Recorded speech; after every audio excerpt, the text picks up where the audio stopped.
Runaway robot.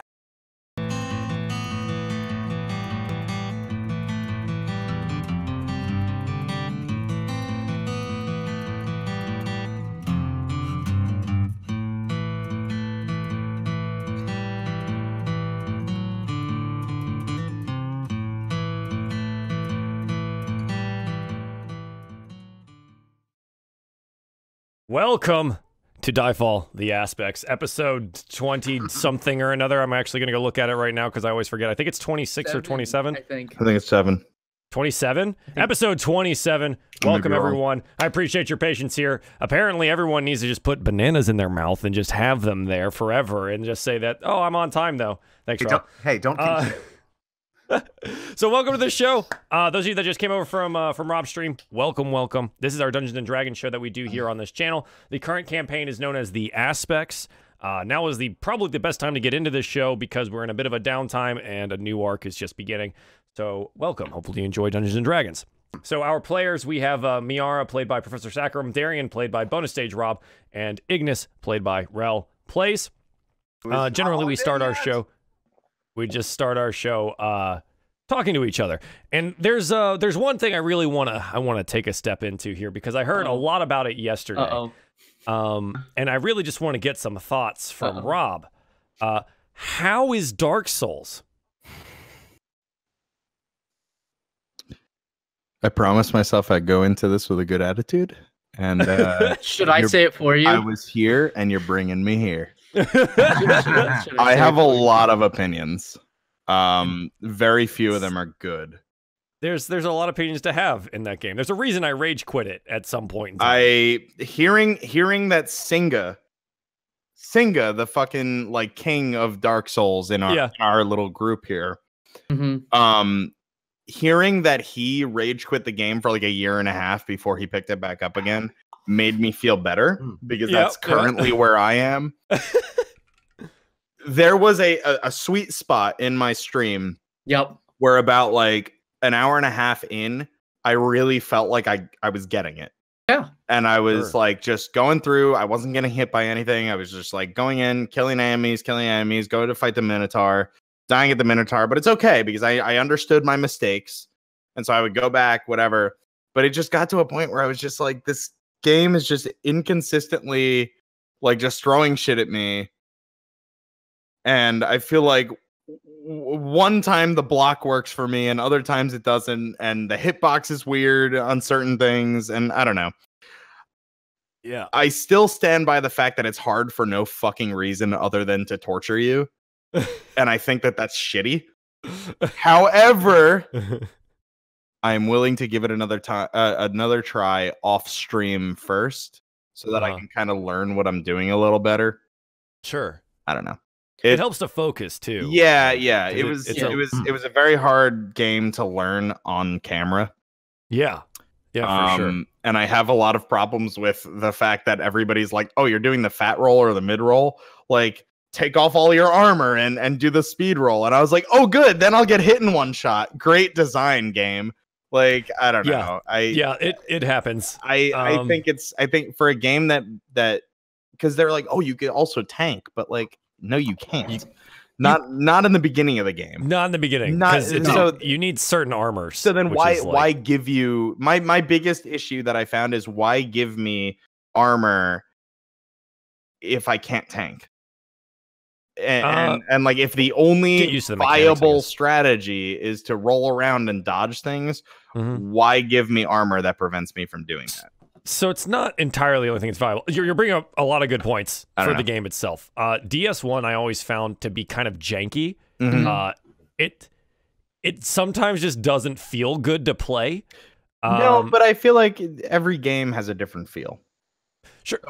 I gave it that. I was like, some of the hitbox stuff is really just not the best. There were times where I swiped at the Minotaur and it just went straight through his legs, and I was there's something I heard about the remaster specifically is that it wasn't developed by From Software, so that there are a lot of issues like bugs and all that. I didn't remaster. I didn't even want to play the remaster. The old Sure. one literally isn't available on Steam anymore because they want Is it you really? to buy Oh, I jeez. tried to buy Prepared That's to Die rough. edition, That's and I rough. couldn't. That's rough. I literally Okay. could not. It still is a store page.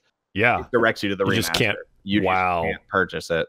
That's really Oof. upsetting. Because I didn't want the remaster. Oof. Because if Crash Bandicoot Insane has taught me anything, remasters and remakes blow dick sometimes and completely fuck the game. Yeah. Like, so I wanted to play it as it was intended to be played. Yeah. You know, in the original version. I gotta comment. I'm kind of surprised that you don't like Dark Souls, but you love Monster Hunter World, which tells me that there must be some incredible jank in the first game. There is. And see, Yeah. that's like, and that's what I didn't understand, because like Monster Hunter World, like that feels like what Dark Souls combat is supposed to feel like, where it's like, okay, the enemies have tells. You can dodge them, you can block. Blocking is not recommended on some of these attacks. Like, it's like, I felt like when I was playing Monster Hunter World, I was like, oh, this is training me for something like Dark Souls, where I really have to think about it. Because the reason I'm not good at things like fighting games is because I just mash buttons like crazy and I don't think about the moves that I'm doing. Sure. And Dark Souls and Monster Hunter force me to think about the moves that I'm making in a split second and are actually begging more of my brain. like so I'm like, okay, this is cool. Like when I start to think like strategically, it's like, okay, and again, that sweet spot in my stream where I was trucking things and I was like, okay, cool, I get it, I feel it, I get it, and then my rage ruined it and I stopped caring. The difference, there's a distinct difference again between Monster Hunter World and any of the Souls games. Yeah.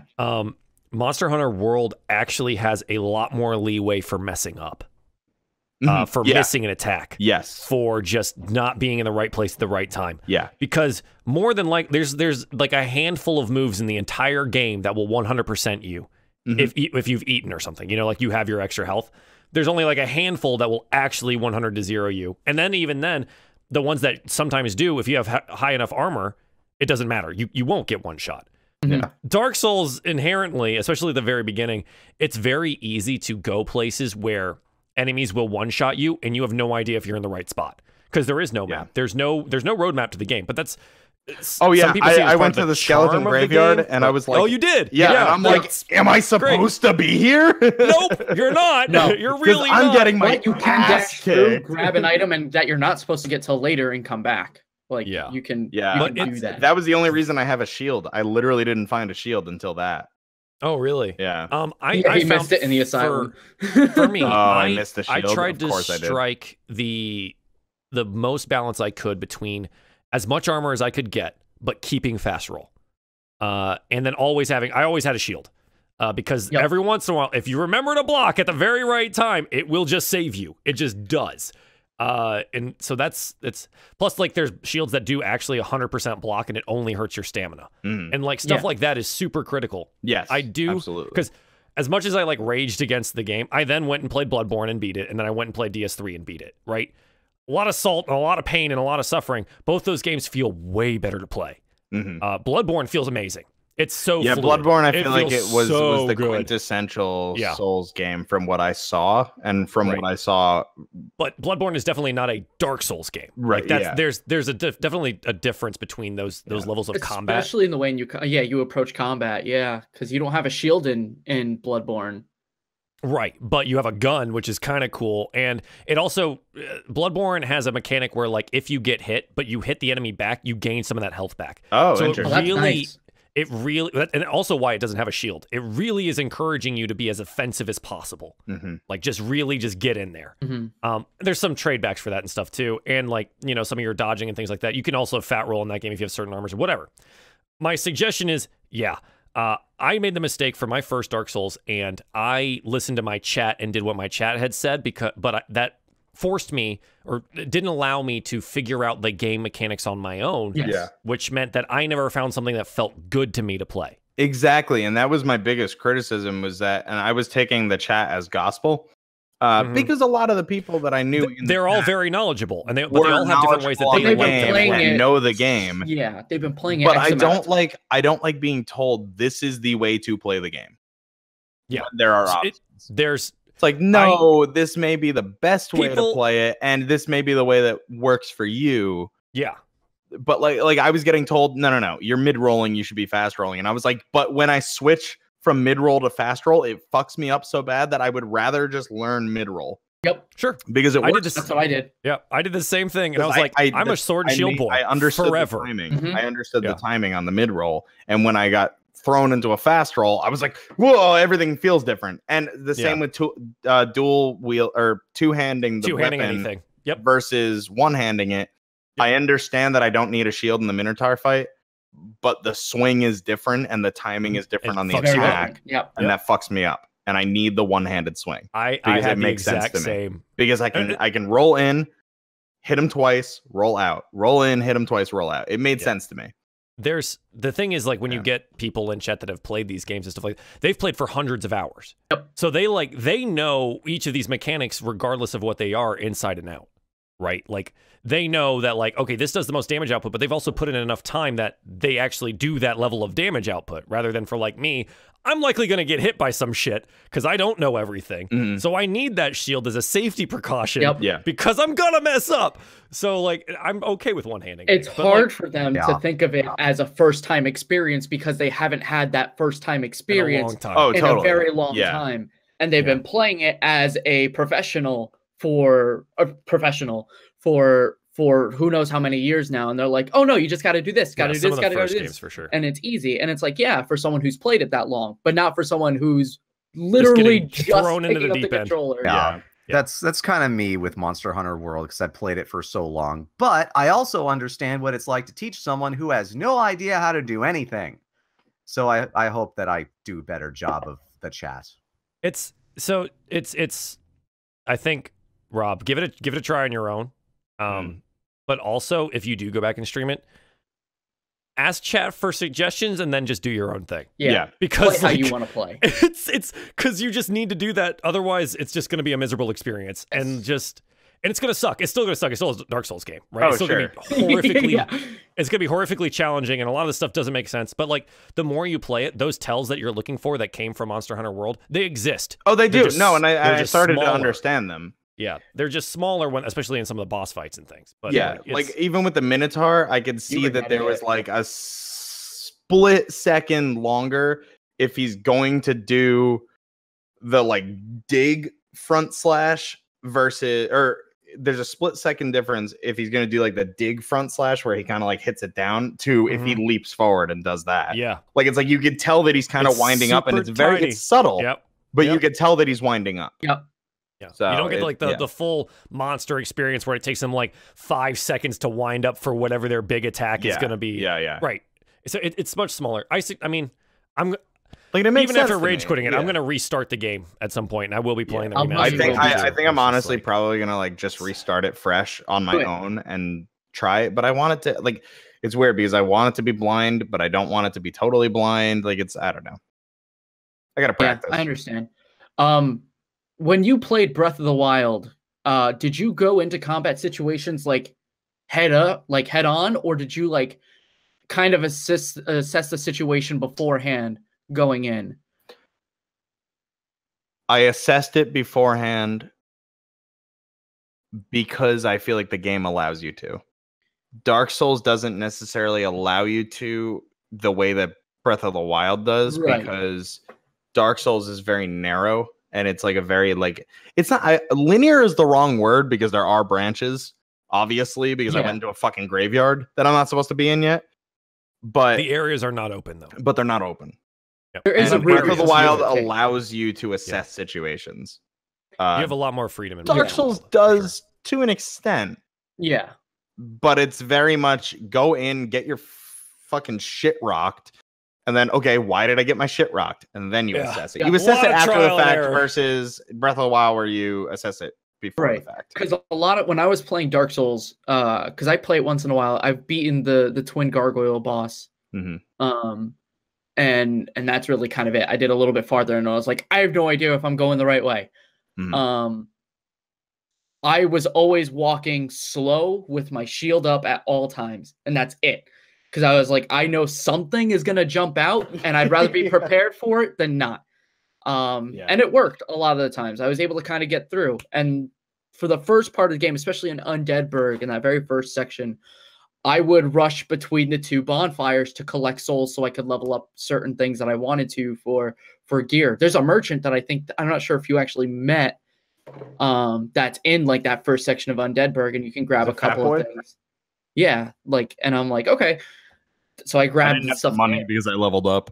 Yeah, and like, because you can grind that area for souls really easily to like get stuff for money and like go back and forth and do that, maybe level up. Like I tried my best to like kindle the bonfires at every step of the way so that I could get my 10 Estus flasks and then maybe turn myself human so I could get the bonuses for being human, which I think is more HP or something like that. Yeah, I didn't understand that at all because, again, I was learning on stream. Maybe if I play alone, I'll spend more time reading things. Yeah, like take your time with it. That's really what it comes down to, I think. For sure. Okay, cool. Hopefully we've got you like kind of back up. I know you were going to try it anyways, but like give it some time. No, I needed my initial angry reaction to what people, and I get this in my relationships in life too. People think I'm a lot angrier than I actually am. It's also a show. I was broken. I was broken. There was a solid 2 hours of RuneScape played after Dark Souls because I just needed to calm down. Yeah. And I got my 30 free days through Twitch Prime, and I was like, you know what? I'm going to play Members RuneScape. Fuck it. You know, It was either that or Minecraft. It was like, I need something to like bring my brain down from that. Yeah. But I was not actually like depressed, gonna kill myself over Dark Souls. Like it was like, I feel like I put off that because I wear my emotions on my sleeves. So I put off that air of like, is he okay? Does he need therapy? No, I'm fine. No, people think that I have very big reactions, and so again, it's a show too, which is good for streaming. It helps, but also it makes the negatives look really negative. It makes the positives look very positive, but it makes the negatives look very negative. True. So I'm okay. I was gonna go back and try it again because I think that there's a difference between a first impression on stream and there's a difference between a first impression alone. Like I cannot imagine streaming Cuphead. I was yelling alone in my room at Cuphead, and I love Cuphead, but again, it borderlines that so like frustrating. It's that like hard for the sake of being hard. Sure, it's like, and I don't necessarily like that model, but it works for these games, and people clearly respond well to these games. People love Souls, people love Cuphead. You know, so it's like it's not for everyone. It's not a bad game. No. Yeah. It's just a model of game that I don't like. Yeah. So I think we talked Dark Souls enough to death for today. And I think we've done about 20 minutes worth of talking. So I think it's about time we actually play some Dungeons and Dragons. So how do you guys feel about that? Great. Let me answer Dustin's question real quick. Sure. Fucking Bridge to Nowhere, because I feel like Souls I can learn. Bridge to Nowhere was literally just like hitboxes are worse in Crash Bandicoot than they are in Dark Souls. Pill shaped. Yeah, they're pill shaped. It is so dumb. Anyway, let's go. Everybody, follow Rob, bonus stage Rob for more rage action. Okay. Roll for antagonizing action. Yeah, roll for initiative of me killing the makers of Crash Bandicoot Insane. Sure. Let's talk about goals, everyone. Okay. Hopefully, those are things. Hopefully, you guys have discussed goals a little bit. Let's start with party goals. As of right now, I have a couple group goals here. Go to Zog and the Orc Clan, deliver Jirok and the Blades. Second part of that is foster a lasting truce.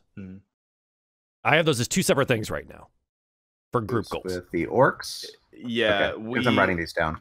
Yeah, our group goal, I believe, and correct me if I'm wrong, guys, I believe our initial group goal was obviously like our immediate thing is the Jirok thing. because then it will kind of work toward the lasting thing. That's what I'm saying. I think I think that was what we had talked about. If one leads to the other, then so be it. I mean, if Sure. you know, for example, my sister was being held by the orcs, and one of our goals was rescue my sister. One goal leads to the other. I think our big one was to gain assistance or alliance with the orcs up to the north, and our way of doing that was to deliver Jirok and his blades. Yeah, that's definitely one way that you can do, and it'll go that way. So as long as those, are you guys cool with those being as they are, goals 1 and 2? My question was, would it, like, Prof, you and me kind of discussed this in the Discord. Do you want to make curing Ignis of his curse a group goal? I feel like that's something that's all in our minds right now. I feel like we all have it as a goal. Sure. Okay. Well, that's fine then. In the last episode, you guys were all pretty much working towards it together. Yeah, anyways. that's what at least our immediate thing is. And if that gets solved in the first, like, who knows, however long. I mean. Yeah. Okay, so group goal: cure Ignis of the effects of Karis's curse. Yeah. Yeah. Okay, sounds good. Curse. Because we're not getting a Zog. I don't think anytime soon. No, it's probably going to be. We have at least. Who knows? You haven't left the camp yet, so who knows? As long as we don't, like, you know, decide to drop down a pit and follow a different tunnel, going a whole other way. Spend a couple of weeks in the caves you might not need to spend. It's fine. What if, though? We haven't found out how far north. Well, A, we haven't found Also- out how far north, and B, our idea was either Temple of Karis and Erdrick, or ask the orcs. Yeah. Temple of I Karis feel and like Erdrick. maybe we're not going to get there anytime soon. I feel like maybe our immediate should still be Jirok's body. Yeah. And then Oh, yeah. after that's complete, maybe we follow it up with, like, that's kind of like our first impression with the orcs. And then we kind of follow it up with Ignis's cure and be like, hey, we did you a solid. Do you know anything about what's happening to this bro? But let me ask our DM this. How many group goals can we have active at the same time? 3. Same Three? as Three? personal. Oh, 3? Oh. I thought it was 1. So this I've is been 3. Yeah, okay, all 3. No. All of these are at the same time. Okay, so right I had now no idea. I have... I thought I was working under the assumption of 1. No. Yeah, all this of is, them. This is Fuck Yeah, Rob, I kind of figured that's what you thought. That's why I asked the question. Thank you. No worries. Thank you. I totally So- missed that it was 3. No worries. Maybe that was talked about when we switched to fully goal experience. No, it's always been a thing. We just haven't been utilizing Has it it? completely. Oh Yeah. my Well, I always god. I thought thought it it was was 1 one and for then the 3 individual. group I and know. 3 for individual. If it was just 1 for the group, I wouldn't have bothered suggesting anything.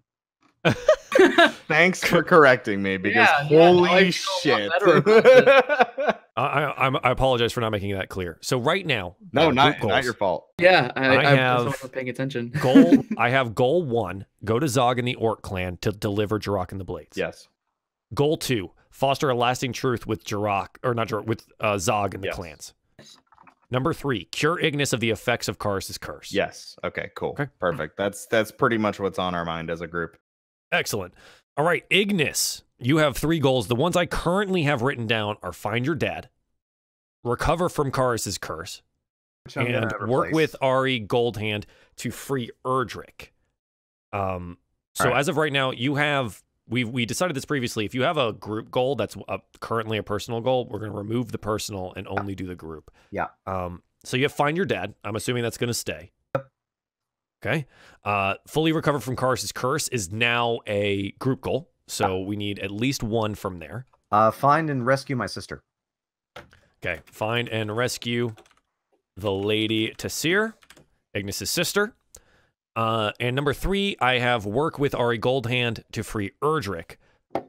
So is that going to stay? Or do you want to... Okay, so that's going to stay. Cool. That'll stay for now.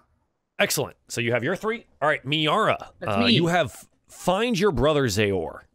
That's Mhm. number 1. Yep. Number 2, make it to Sparrow's Crossing to learn the story of what happened to Melrius. Maybe find some survivors. Mm-hmm.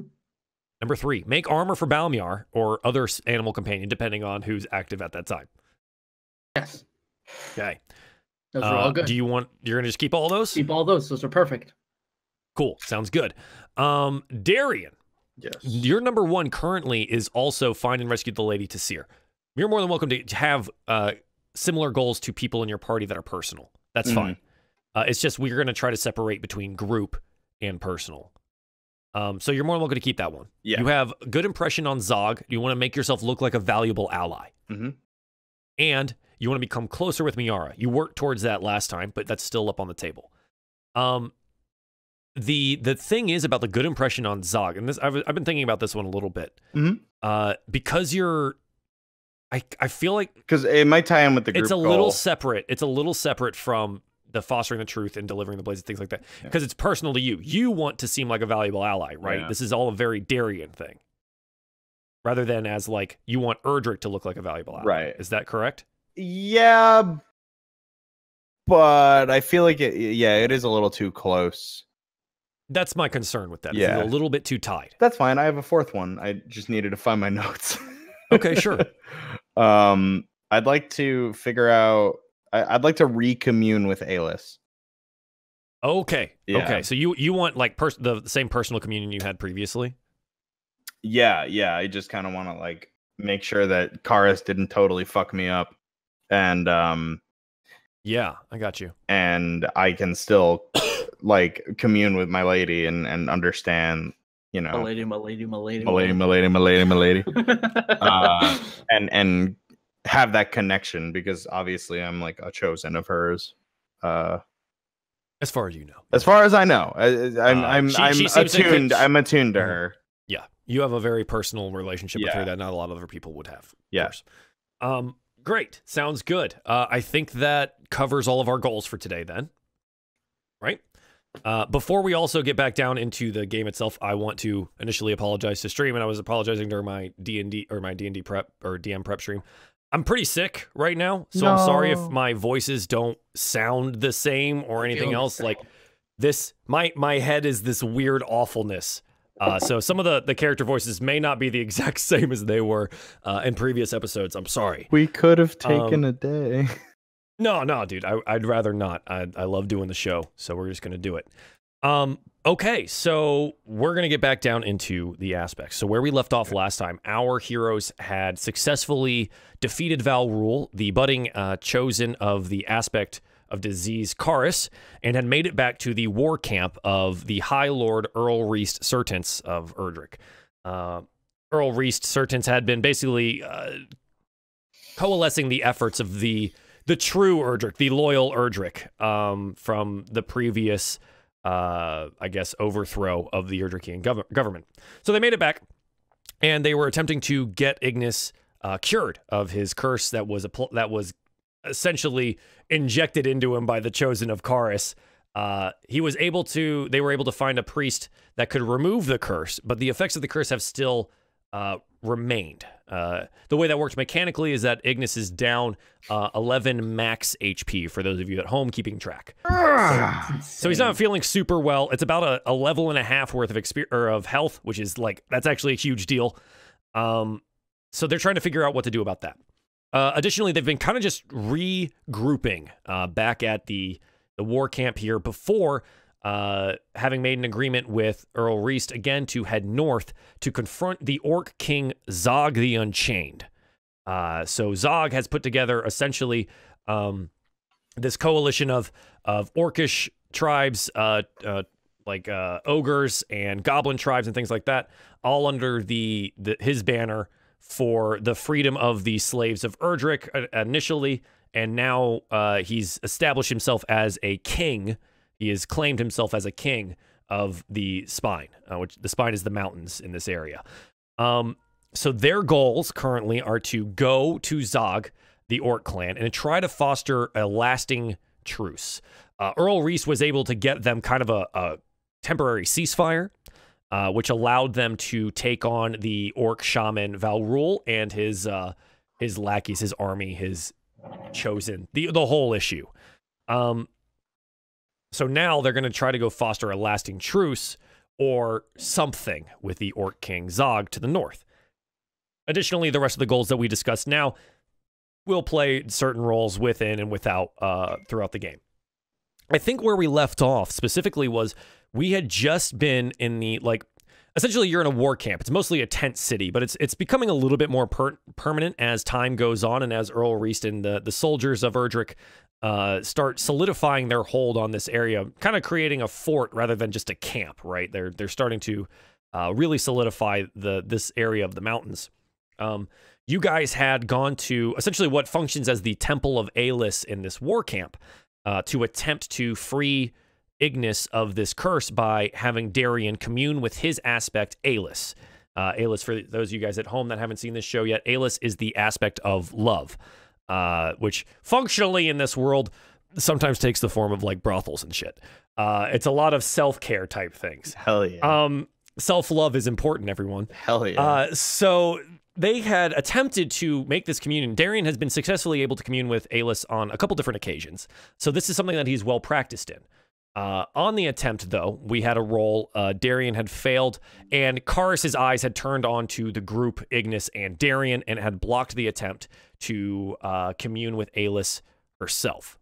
I think that's kind of where we left off. Additionally, Miera was looking to get armor made for Balmiar and had made a little bit of headway on that. And I think you guys were heading towards the armorer's location when we ended the stream last. Because Ignas wanted to check out what the armorer. Excellent. Okay, so that's where we begin. You guys exit the tent temple of Alis as it is in this war camp. And what would you like to do? Well, I'm heading straight for the armory. I'm showing him the way because that's where I was. Okay. The armory is a different location. I guess you're talking about the armorers or where the locksmiths are located, et cetera, et cetera. Oh, yes. Okay. Yep. So you guys head over that direction. Miera, we had you make a roll to basically understand how this camp is laid out. You've memorized everything. You know where everything is right now. So you basically just walk there pretty directly. So you guys see, as Miera did last time, as you approach where the metalworking of this camp is taking place, you see armorers, weaponsmiths, blacksmiths, like horseshoe makers, just different metal workers of all different kinds that are functioning within this war camp. We had described this as the flames that they use for the metalworking kind of all have a central location, and they kind of all branch off around this circle, and they each have like their own set of bellows and their own fires within what looks to be like a communal, not like necessarily like an oven like you would for like glass blowing or whatever, something like that. It's just like a one spot, and there's a bunch of different fires and coals and things like that that are accessible to each of these different metalworkers. So you walk back over to the armorers you had spoken to the previous day. It looks like the one that you had spoken to, I don't think you ever got his name. The other one's name was, I forgot his name. It was like Skrock or something like that, the other dwarf. But the one you had talked to originally is there, and he seems to be tinkering away on something with a small hammer and like an engraving tool on a piece of armor. Okay, I'll approach him with hopefully Ignas right by my side and say, Just walking up, kind of like arms crossed. "What time is it again?" You guys had kind of just woken up, eaten, and then gone to the thing. So you're like maybe approaching midday-ish. Okay. Good afternoon, sir. I've returned with my friend, the Duke, the acting Duke of Erdrick. He's like tinking away, and then he stops and looks up. Ah, lass, it's good to see you again. Oh, my lord. Good to see you. And then he sees Darien. Darien, I assume you've gone with them. Yeah. Okay, he sees you behind him. Oh, my lords. Well, pleasure to have you here. How may I help you? We need some armor made. Well, then you're in the right place for us here. What would you like made? Hopefully a breastplate and I'm just pointing to Miera. You said something for the cat. Yes, what we had discussed yesterday for my panther over here. Right. I believe we had discussed around a 500 gold piece sum for the plate that you want for the cat there. And are you looking for a breastplate for yourself, my lord, or? Yes. I need some extra protection. Kind of glanced down at my side. Yeah. Sure. Also, I wanted to ask, do you work with non-typical materials? Well, my lord, we can always try our hand at any material you give us, but the properties of said material may not do as well as some of the metals that we do have here. It depends on what you hand me. If you've got fine mithril, now that's That's something I could make something out of. And at this point, I'm just going to grab my bag of holding. Well, I have some silver and hand him a chunk. He holds it and takes a look at it. And Okay. this, and I'll pull out one of the chitinous plates. And you put it on the like near the anvil or something like that, and he holds both of them and he looks at. Well, the silver could be useful, but not necessarily for armor making. Silver is a very soft metal, similar to gold's decorative mostly. I could use it in an engraving or putting your sigil on something, but raw silver doesn't necessarily make the best armor. Now this plate, he kind of like, he takes a hammer and he starts rapping on it and stuff like that. He looks at you and goes, how much more do you have of this? About 100 pounds worth. He nods to you and then he places it on the anvil and goes and grabs a giant hammer and smashes it down onto the plate. I'm not going to have him roll for this. It smashes, right? Because you guys were able to beat through this armor, not necessarily very easily, but it was able to be broken. He goes, well, not as resilient as any of our metals here. We could make something out of this. It might not. He looks up to you, Ignas, and goes, a normal breastplate would provide way more protection than any of this brittle material. This seems to be some kind of natural armor from some entity of a sort, and while we can use this, I do suggest maybe having metal on the other side. All right. That's all I need to know. Then I'll keep the So rest. he looks up to you and says, so, elf girl, I guess, or my lady? He like looks to the other lords. I'm sorry, I don't believe I know how to address you. Sorry, my name is Miera. Miera Stonewall. Indeed. Miss Stonewall, then. We did agree to a sum of about 500 gold pieces. The work will take about a week to accomplish. And we can probably have something suitable for your cat. All right. I am a little short for change, and I turn over to Ignas. I'm like, I will also try to help tend to your wounds. If you could help me cover this armor. Oh, yes. Listen, and I'm just going to start talking to the dwarf. When you make the breastplate, I do think I want a silver inlaid with the crest of House Erdrick on the breastplate. Could you do that? I have a few more chunks. Like, how many would you need?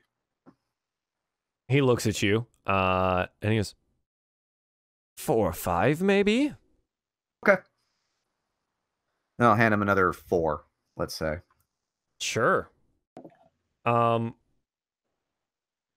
Okay. So he looks at you and goes, well, my lord, raw breastplate for someone of your size, we will have to take your measurements. Run you probably about 400 gold pieces, and additionally will likely take the week. That's fine. Would you accept payment in gemstones or just coins? Preferably where we're at now, my lord. Coin does better. All right. And let's see. I don't know if you know, I'm rich. All right. Well, then. And at this point, I'm just going to. So I want you to kind of picture this. Rob probably remembers. Well, maybe. No. Who went into the vault with me? Miara. Yeah, I did. Oh, yeah. Do you remember how much money was in there? I remember there being a lot. A dick ton. Thousands You robbed upon We thousands. robbed the the dead dwarven dwarves blind. Yeah, you robbed them. All right. I'm gonna For take gold, out. Let's nobody see. on the dwarven side by our end was killed. I'm pretty sure one of them died. For your actions or not, one of them died. All right. So at this point, I'm just gonna start, pull out the bag of holding and just start taking out handfuls of coins. And just start piling them on You're the like anvil. the dick that pays in pennies. Are you counting these, Ignas? Yes. It's all the silver minus 749. So that'll pay for your cat's hat Meow. or whatever Much it is. appreciated. So, wait. All of the silver is enough. It's 740 gold. Is that what you said? No. I have 5,749 silver. So I'm taking out 5,000 of that. Okay. And that'll be equates 500. 500 gold. Yeah. Okay. No, don't worry, I did the math.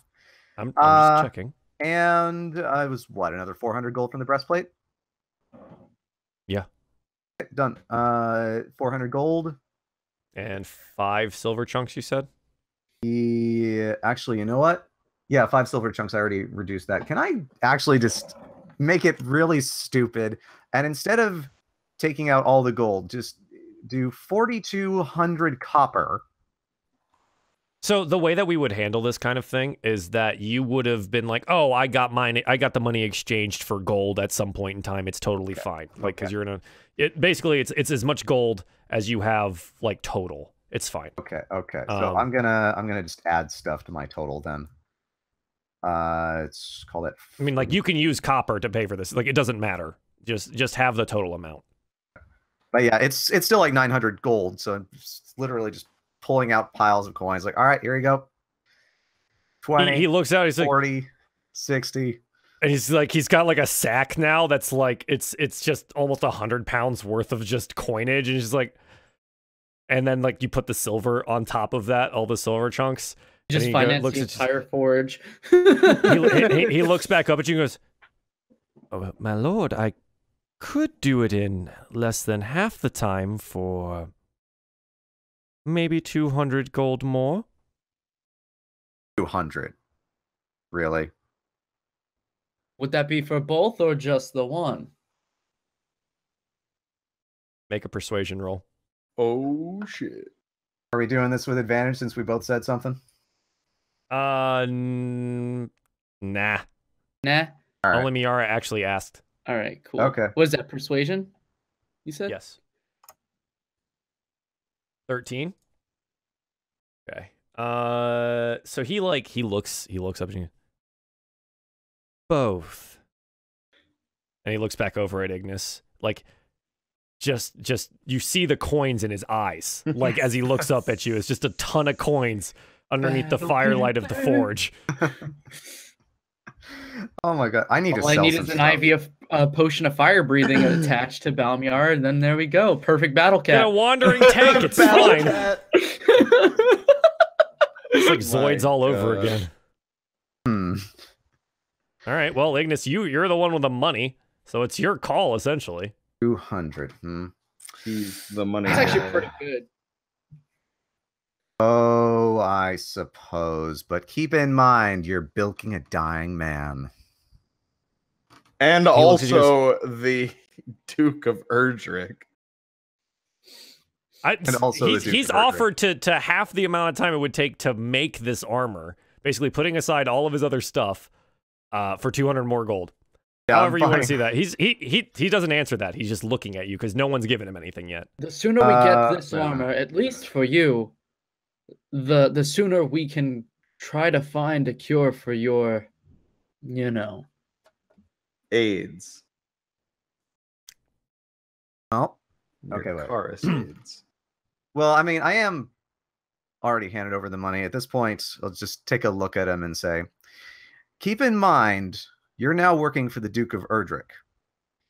This work had better be, let's just say I expect it to be your magnum opus. He looks up at you and he looks down at the bag and he goes, "For that 200 extra gold, it will be." Right. Yeah, okay. Cool. So you have now handed over 1,100 gold and 5 silver chunks. I think those are each worth how much gold is each of those worth? The 5 silver chunks? Yep. Well, those were for the inlay. I didn't think they would count toward the payment. No. But each of those has a worth. They're worth 15 gold each, you said? Okay. So 5, the 15 gold each. Okay. So make sure you got it all tallied and all tracked. And he's got this here. And he goes, "It will be, my lord. Did you want those plates used in the armor?" He points over to the cracked plates on the anvil. No, I have another thing in mind for it. If your work is as good as what I'm paying for it, then I'll have another job for you later. He looks up at you and he goes, "I made the armor for Earl Reist. I make the best. And he like slings this sack over his shoulder and like walks back into, you know, like a back room that's just like got like a hide covering it as a door, because this is not like a hard home here. He doesn't have like a vault to go to. He's got 11,000 gold worth of stuff in his sack right now, or 1,100 gold worth in his sack. That's so much money. Okay, so he just single-handedly paid for his forge. I just want to point something out. We have more than double that left. My God. Yeah. This is adventurers' money. Welcome. I love it. Things to keep in mind as adventurers and spending adventurer money, this will affect the economy of the place that you're living in. Adventurer economy will take place at some point in time because there is a lot more money within circulation now. So it'll be interesting to see what this dwarf and this guy in the forge does with it. That's the thing. That's a thing. Okay, so yeah, you've made the deal. He's walked off. You hear him shouting behind the thing for one of his companions, and they're gonna start work. All right. With that out of the way, I need rest, research, and possibly a drink. Sure. Actually, I'm debating. He said that gemstones weren't going to be valuable. Might be worth it to find a marketplace. Oh, why not? What was that? Whoa! Everyone okay? Yeah, everyone's okay. My my wall hooks for my that were holding my tripod fell. They just died? Yeah, they just fell. Okay, good. Okay, Oh, great. good. Okay. No one's dead. We're okay. All right. Okay. So I think at this point, Ignis will wander off to find a trader or marketplace so he can maybe unload some of the stuff that he found. You can certainly try. Actually, let's ask Miera. Have you seen a marketplace around here? I'm sure I could find the way. So lead on. yeah, so Miera, when you were looking at this area, basically you found like the industrial section of this, which is most of where the metalworking and stuff is being done. The armorers, the weaponsmiths, the Fletchers for making arrows and things like that. All of that exists over here, but the marketplace, quote unquote, is kind of in existence over where the camp followers would be. They've kind of set up like an impromptu trading area. It's definitely not as expansive as what Ignis would be used to in the city of Erdrick. But hang on, I'm gonna have to sneeze. Oh God. Okay, I fought it away, I think. So there's a marketplace that you can definitely go try and trade in. But remember, this is a war camp. This is not necessarily a city that has a lot of goods to trade for. Okay. Right. Okay. They want to trade for goods, just money. Unloading the stuff. So you're looking for like a bank, essentially. Pretty much. Okay, there is not a bank here. This is again a war camp, and it's only been a couple weeks since it's been set up. This is not necessarily a city yet. The people that would have money is likely somewhere in Erdrick. Of course. The people that are now outside the city of like the low lords that are living out here in this war camp, their holds of money are tied up somewhere in their homes or in like the banks of Erdrick that are still within that city. So you don't have like, you can't wire transfer here in this world. This doesn't exist, right? Like the best you could do with that is like handing someone a bag of holding that happens to have a shit ton of money already in it, right? That doesn't exist here. So if you're looking for a bank, Miera would tell you, no, that doesn't exist here. There is a marketplace of some sort, but most of it's bartering and trading goods. Yeah. Because it's a lot of camp followers that are doing work around and they trade work to each other because that's the easiest way to do things when no one really has money. Actually, that's a place we do need to go because I remember we are empty on rations and we could probably use more ammo. So yeah, let's go fill ourselves up. All right, let's head over. Just a idea that popped into my head while walking towards the marketplace. Those gemstones we might want to hold on to. They could be useful as, I don't know, bargaining tools, maybe with Lord Zog, King Zog. Well, he would understand coinage as well as gemstones, but I take your point.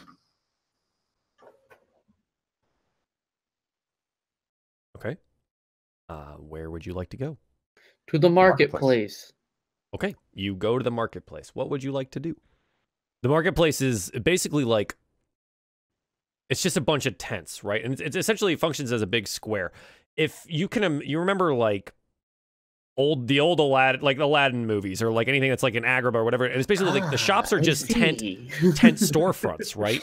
That's essentially what you have going on here. It's a farmer's market. Because what you have here are camp followers. Most of these camp followers are just misplaced people of Erdrick trying to peddle work and wares that they don't necessarily have access to anymore. So like, you still have a butcher or something like that, someone who's butchering the meat, but like you have to have, it's not the same setup that he used to have, right? Like it's definitely, it's a farmer's market is the best way to describe it for sure. He's butchering meat in the open air.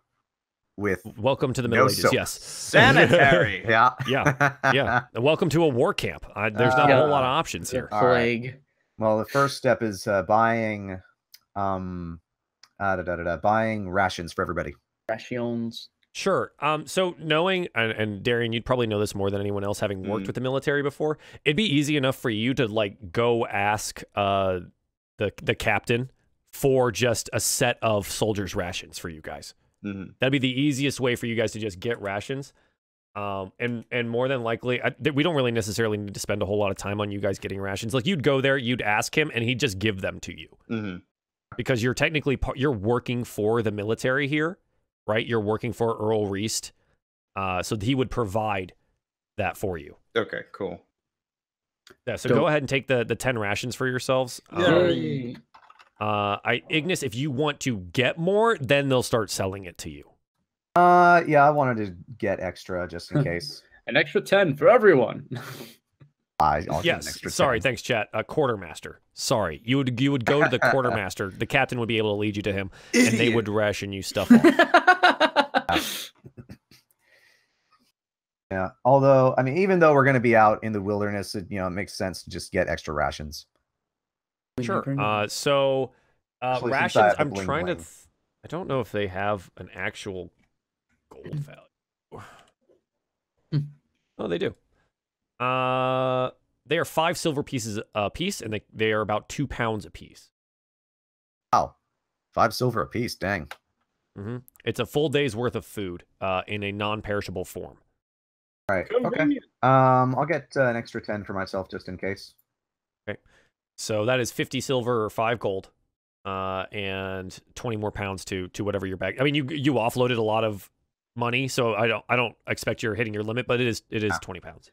How much did the rations, the 10 rations weigh? 20 pounds? Was it? 10 rations would weigh 20 pounds. Got it. So they're 2 pounds a piece. Yes. I'm carrying over. Not that we like talk too much about weight limits and stuff like that. The one I only really pay attention to is the bag of holding, because there's actual negative consequences for overfilling the bag. Gotcha. So that's a thing that I have to pay attention to. A black hole is created. Yeah, you guys are okay for now. At this point, I'm so far from the limit. It's just Also wanted to fill up on crossbow bolts. Go up to 40. I'm at 31, so I need 9 more. Okay, so you need 9 crossbow bolts. Those have a value as well. They're sold in 20s, and it's 1 gold piece per 20. Oh, well, okay. I'm up to 51 then. Yeah, I mean, you got places to put them. It's just 1 gold piece. How many arrows are in the bag of holding? Let's see. I believe I still have another 11. Yeah. Because I have 20 on me right now. We might want to top that off to at least 20. I get another gold piece for 20. Okay, 31 arrows done. Cool, perfect. Yep. And so each of those, the bolts and the arrows weigh, the 20 weighs like a pound. It's not a lot. In the bag. Yep. Thank you very much. Yep. Let's see what else. Thank you, Hammerspace. Yeah. Yes. I could swear there was something else I wanted to get. Let's see. I have navigator's tools, playing card set. Okay, I need a list of equipment or list of tools. Give me a sec. Do we need more rope because we used up all our rope in the mine? Possibly. I think you guys used up your rope, and I managed to get by. I don't remember. There's 2 different types of rope. You have hemp and silk. 50 feet is a gold piece, weighs 10 pounds. All right. I'll drop another gold for another 50 length of rope. Okay. Let's see. We don't need torches anymore. It's the shopping episode. We could, no. We have a lot of torches still, don't we? All right. I'm gonna just take the rope. I'm assuming I'm just taking everything, unless you guys want some of it. Unless you want your own 50-foot length of rope. I mean, as long as you don't plan on wandering off again, then. Fine. I'll give Darien a length of rope. There you go. Yay! Done. You have 50 feet of rope you can put in your pack. Thanks, Dad. Ignis is definitely the dad that's like playing Tetris with the minivan in the back, just like packing stuff up. But all he has is a bag of holding, and it just goes into infinite dimensional space and just stays there. It's fine. Yeah. Ridiculous. Where would I find the list of tools? I'm having a heck of a time locating it. Yeah. So the list of tools is in the if you go to 5e, if you go to the rules thing, yeah. Then you go down to equipment, and it's under equipment. It's 4th from the bottom of equipment called tools. There it is. Okay. I'm trying to figure out if there was something. I know that there was something that I wanted, but I could not remember what it is. Smiths, tinkers. I have tinkers. Weavers, wood carvers. That's it. I have thieves' tools. I have navigators' tools. Do you have them, or are you just proficient in them? I thought I. You have thieves. I Yeah, you don't know about navigators. Because we've used your thieves' tools before. Yeah.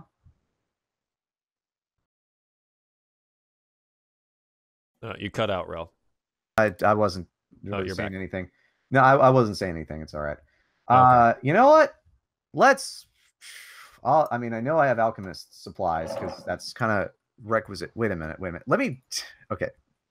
Continue on if you like. I'm going to check my class and see if I actually start with this stuff. I mean, you do start with some of the things. Anyways, so you guys are. Is there any other shopping that you guys would like to accomplish, Darien or Miera? No, I think I'm okay. I think the rations is really all I cared about. Yeah. Okay. I got it. Money to really buy anything. I can buy stuff for you. Oh, yeah. I don't even think I want anything right now. Anyway, Torches. You have. Well, I mean, we can use them as So night vision Just in functions, case. but like if you're in the dark and you're trying to do something, even if you have night vision, a lot of finer detail stuff is definitely still a disadvantage. True. Darien has helped me a lot picking up or picking open. Hell locks. yeah, man. Okay. So torches are useful. Yeah. How much do you want? How much do I need to give up? How many do we have? I have 4 left from. I used all of my normal ones, and then I had 10 in the bag of holding, and I have 4 left from that. So I've used 16 torches in this game so far. So lucky for you, a torch is 1 copper piece, and they weigh a pound. Yeah, I'll take 100 torches, please. You'll have how many? 16 All right, 16 copper pieces to make it that a is 16 solid pounds of 20. torches. Awesome. 16 pounds of torches. I'm glad you're doing that because I don't have any more silver or gold. I basically just Silver decided. or gold? Sorry, silver or copper. Also, I figured it out. I do start with thieves' tools, so I've not just been. Right, we knew that. You've been using those. Right, you've been using those. Okay, but I don't think you start with navigators or alchemists. You don't have them. They're just like. I thought alchemist tools was one of the things you wanted. Yeah, I think so. Yeah. So I will take a look around and see if I can't find a set of alchemist's tool supplies, navigator's tools, and tinker's tools. Okay. Want this stuff? So the tinkerer's tools you'll likely be able to find, because there is still there's a good amount of metalworking being done in the war camp, right? So you could probably buy a set off someone. Because you're likely buying one of their only sets, the price is going to be more than what you expect it to be, obviously. Because it's not like they're getting a new set of Tinker's tools anytime soon, right? Right. You'd be basically buying someone's spare set off of them. As for alchemist supplies, more than likely for what you, I don't even know if you guys know much about, Ignis is the only one that knows anything about the alchemy, like, industry. Yeah. More than likely, that'll be, you'd have to go somewhere like the Temple of Loxus, or Lithier. All right. Because those would be the two people. Lithier likely would be making healing potions of some kind or might utilize those in some way. Loxus is your aspect of magic. So most alchemy is chalked up to being some kind of magic. All right. As far as the navigator's tools go, I just read that this set of instruments is used for navigation at sea. Yep. I thought it might have been for land. So no, you're talking. That's cartographer's tools. No, I'm looking at navigator's tools. I know cartographer's tools is land based. Oh, that's right. That's what I'm thinking of. Okay. Yes, navigator's tools is sea based. So it's like you would have like a sextant and a way to measure angles on a map and align the stars to maps and things like that. You know, that's navigator's tools. Oh well. Let's see. So what do I really, really want?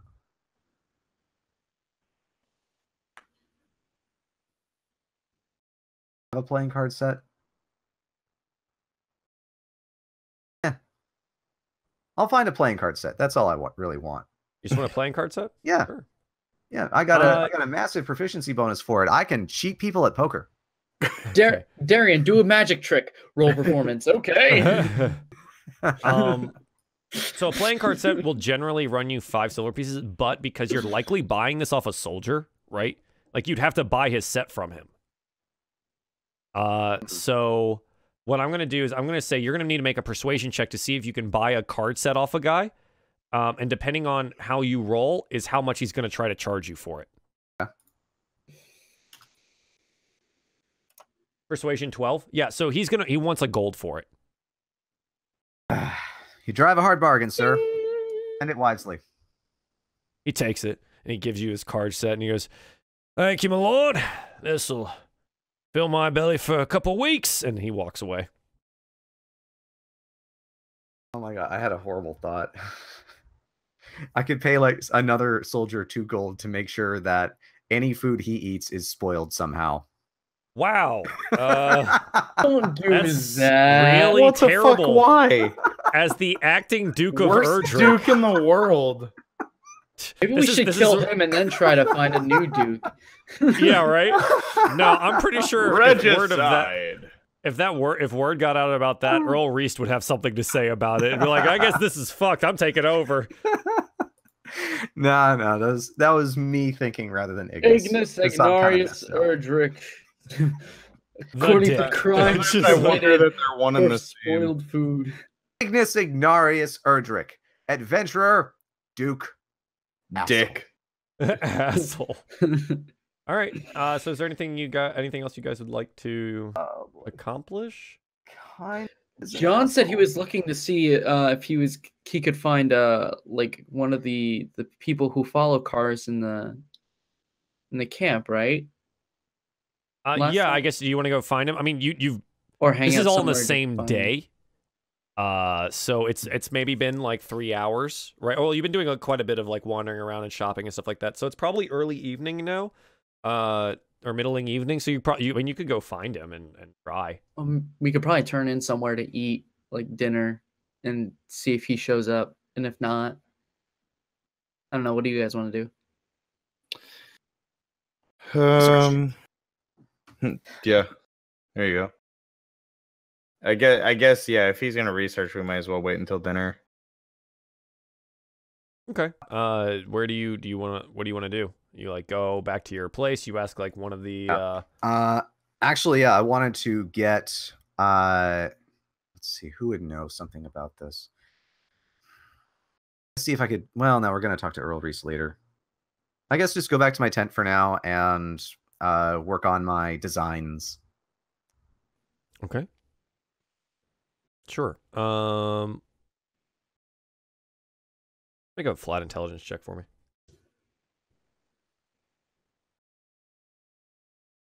And okay. So it's a very middling evening for you working on your designs. He am smart. Like, well, I mean, I kind of like this, but kind of sucks. Whatever, I'll do more tomorrow. Okay. Shale. Is there anything else that you guys would like to do? Oh, No. Nah. Okay. Oh well. So you have dinner. No, it's okay. Okay, you have dinner and hang out in the tent or whatever, and turn in. Not turn in, but yeah, I'll Okay. eat dinner and everything. Sure. Yeah. Yeah. What would you like to do? I think after dinner, I'd like to go kind of like out. Like I think I'm hanging outside of our sleeping area. Yeah, just like and leaning up on a tent post or something. Yeah, yeah. before this, I wanted to ask: are we eating dinner with Earl Reese? You can if you'd like. As far as I know, you guys went back to your tent and you had one of the squires bring you food. Yeah, actually, that was what was you said. Oh, sorry. I wanted to talk to Earl Reese, and I figured we would be doing that during dinner time. I could kind of preemptively decide, all right, I would like to have dinner with Earl Reese to discuss some things. Oh, okay. So we can backtrack. If you guys want to join him with that, we can go do that. Sure. Let's go for it. Yeah, so you approach essentially where Earl Reese's tent is, following one of the squires and taking you over there.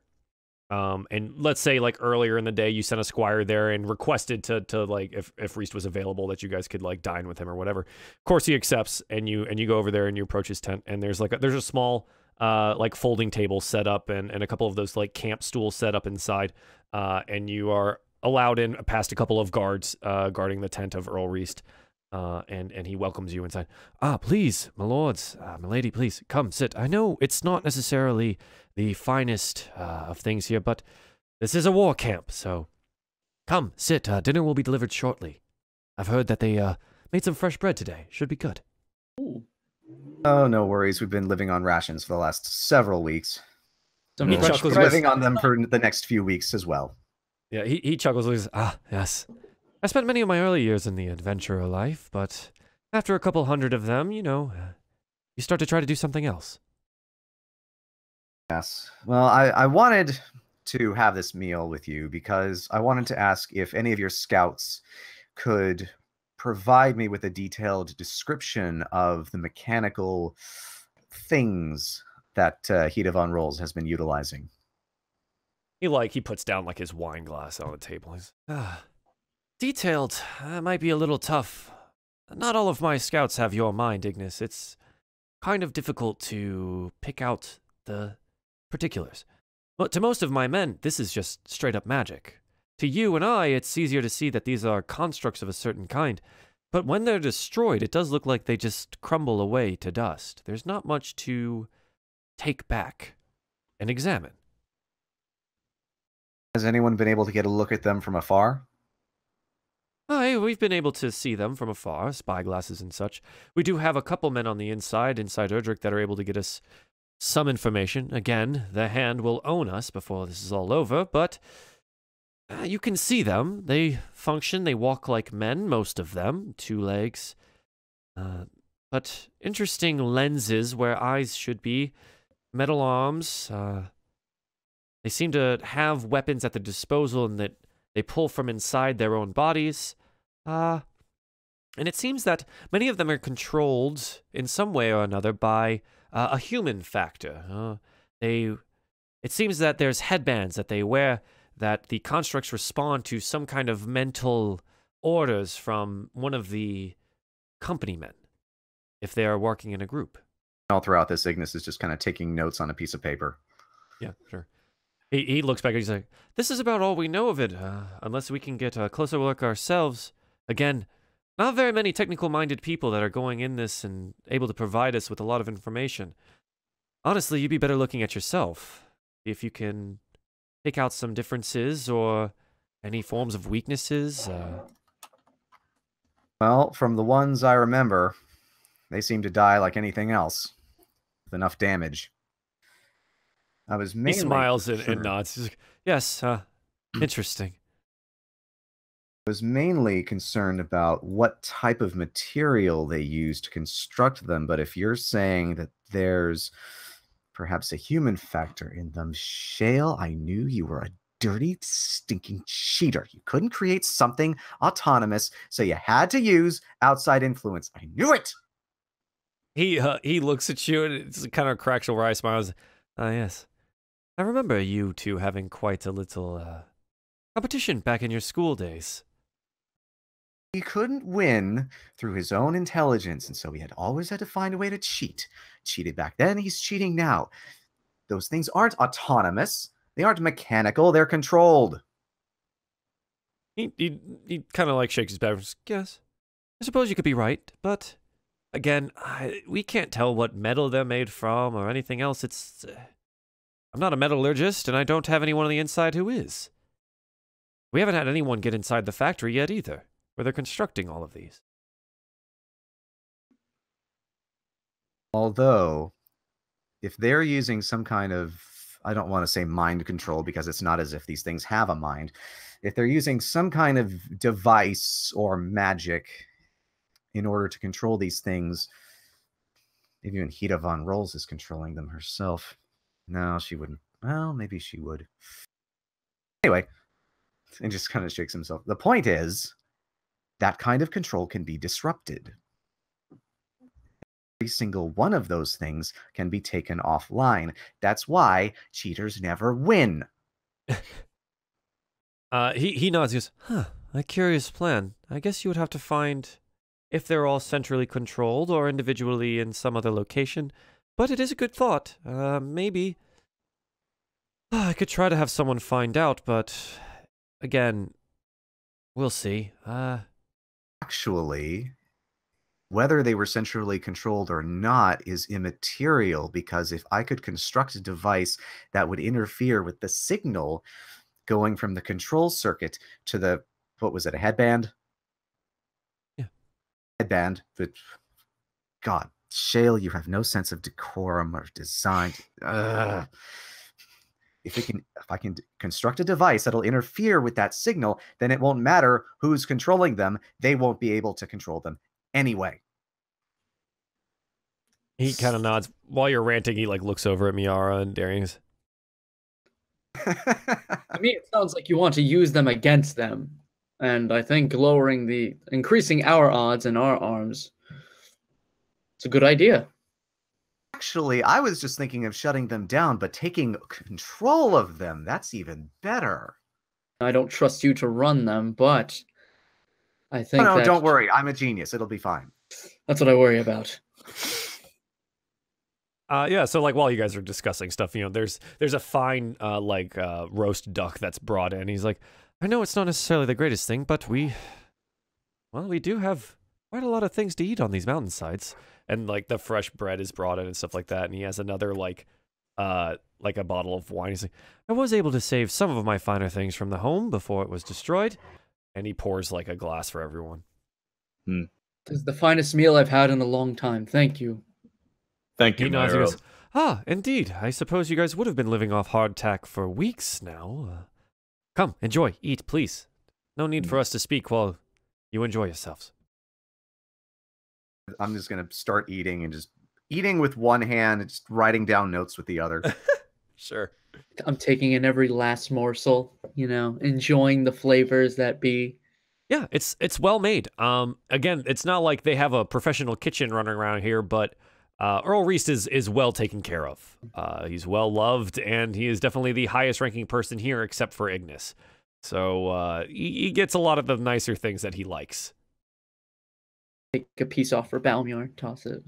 Yeah. Like feed him some table scraps. Uh-huh. All right. So at the end of the meal, if no one else wants to do anything during. Nope. I do have a question, Reist, Earl Reist. How far north should we be or will we be traveling in order to reach Zog and his domain? The last time I traveled there was 2.5, 3 days, maybe. Not super far north of here. He's set up rather close to us and Erdrick. Is, again, mostly concerning. Concerning, but for us, at least. Yes. Do you know when you'll be leaving? I did want you to sit and relax for a bit, but time is clearly of the essence here with us being able to secure a truce and then retake Erdrick. Once our armor is prepared, I think we'll be on our way. It should be a few days. Indeed. Well, hopefully you went to the best. But yes, a few days we should be able to survive, I think. Maybe you'll find some small enjoyment here in the camp. I know some of the camp followers have been, setting up various different activities for themselves. And he looks again over at Darien and he goes, and Darien, of course, I'm always open to the training ground. Training ground. Indeed. You weren't there. Darien and I had a brief discussion yesterday where I mentioned that if you were thinking that you needed to work on some of your skills, there is a training ground. I could probably use a refresher course, maybe even just a little bit of practice myself. Fighting orcs in caves is a little bit different than fighting out in the open. He nods.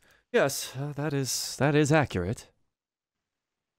They are probably closed for this evening, but tomorrow, bright and early, you'll find many of the captains out there running drills with their teams. There is some less formal form of sport over near where they've decided to open some of the more drink-oriented attractions. There is a fighting ring. They try not to show us where it is, but please, I run this camp. I know everything about it. If you'd like to try your physical hands against some of the, not even maybe soldiers, but camp follower toughs even, you can try it there. People find a way to keep themselves entertained in times like these. I'd bet on you.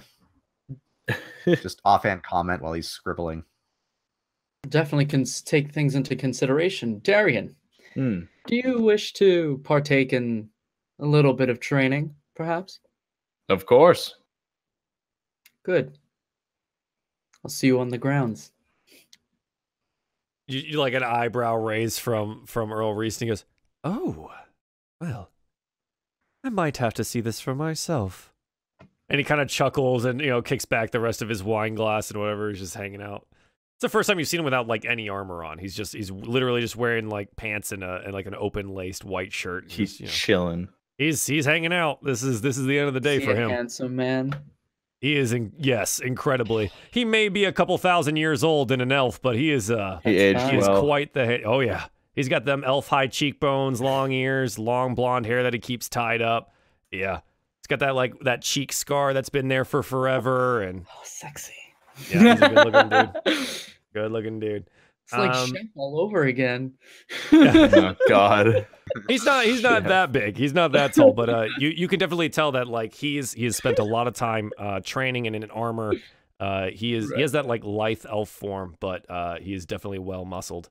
Yeah. So the dinner continues, and you're more than welcome to talk to him as much as you'd like, or we'll proceed to the next day. The only last thing I wanted to say to Earl Reese, like before I leave, was whether your scouts can get it or whether Ari Goldhand can. If you can get me one of those collars, then headbands, whatever you call them, then I could potentially shut down or take control of that mechanical army. He looks at you and nods. He's, I like the idea. It will take some time to see if we can't get something. Ari will charge a pretty penny for this, and quite frankly, my will and my funds are running dry, and I owe her enough favors that my house will never exist again in Erdrick. Well, fortunately, I happen to be the Duke and rich, so if it comes down to it, I'll pay your price. He looks at you and says, I should mention this, my lord. When the House of Erdrick fell, your finances fell out as well. Your house is no longer solvent. There's nothing left. We may be able to restore it back if we restore Erdrick, but at this point in time, whatever you have on you is what you have. Well, then I'm doing all right. He nods. Good. I'm glad. All right. Well, good night to you. He nods, and he, raises his glass and, shakes hands with you guys as you walk out the door. And, yeah, you leave and you go back over to your tent. And you can turn in for the evening, or if there's anything else that you guys would like to do. No, I think I was going to turn in. Okay. That's about it. Time for bed. Cool. Excellent. So you guys hit the sack and you wake up, and it's the next morning.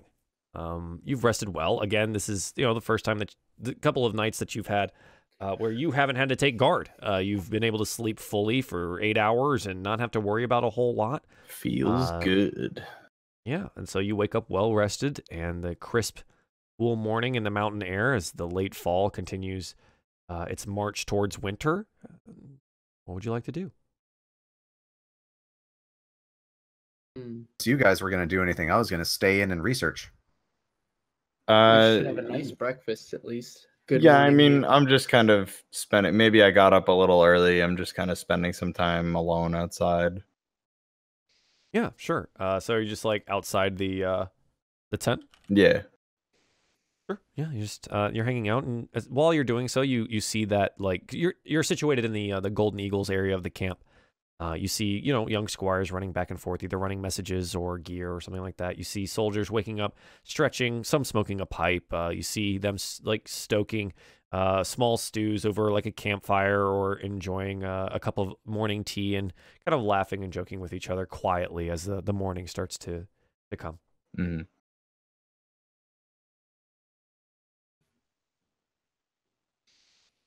Okay. What would you guys like to do? As I wake up, I'm gonna do a couple morning stretches really quick. Give Balmiar a small treat. Mm-hmm. And then I'm gonna walk out the A front. Scooby snack. Little Scooby snack, yeah. And if Darien's still out there, actually, before walking out, I'm gonna say to Ignas, "Are you planning on staying here all day, or do you want to maybe have a look around?"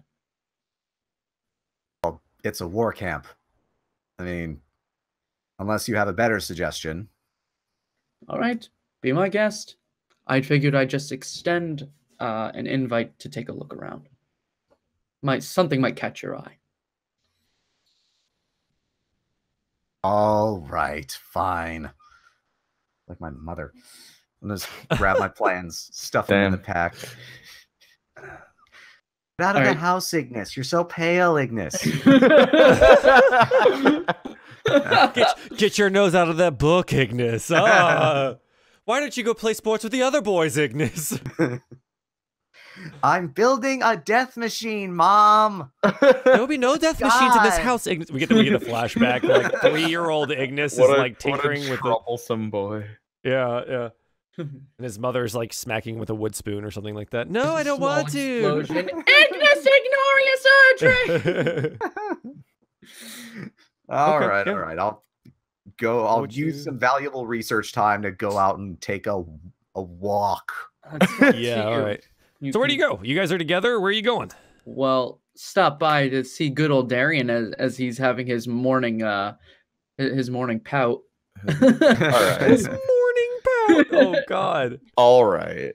And just say, so Darien, where are these training grounds that we talked about last night? Darien's kind of lost in thought and maybe doesn't like hear her initially and just I'm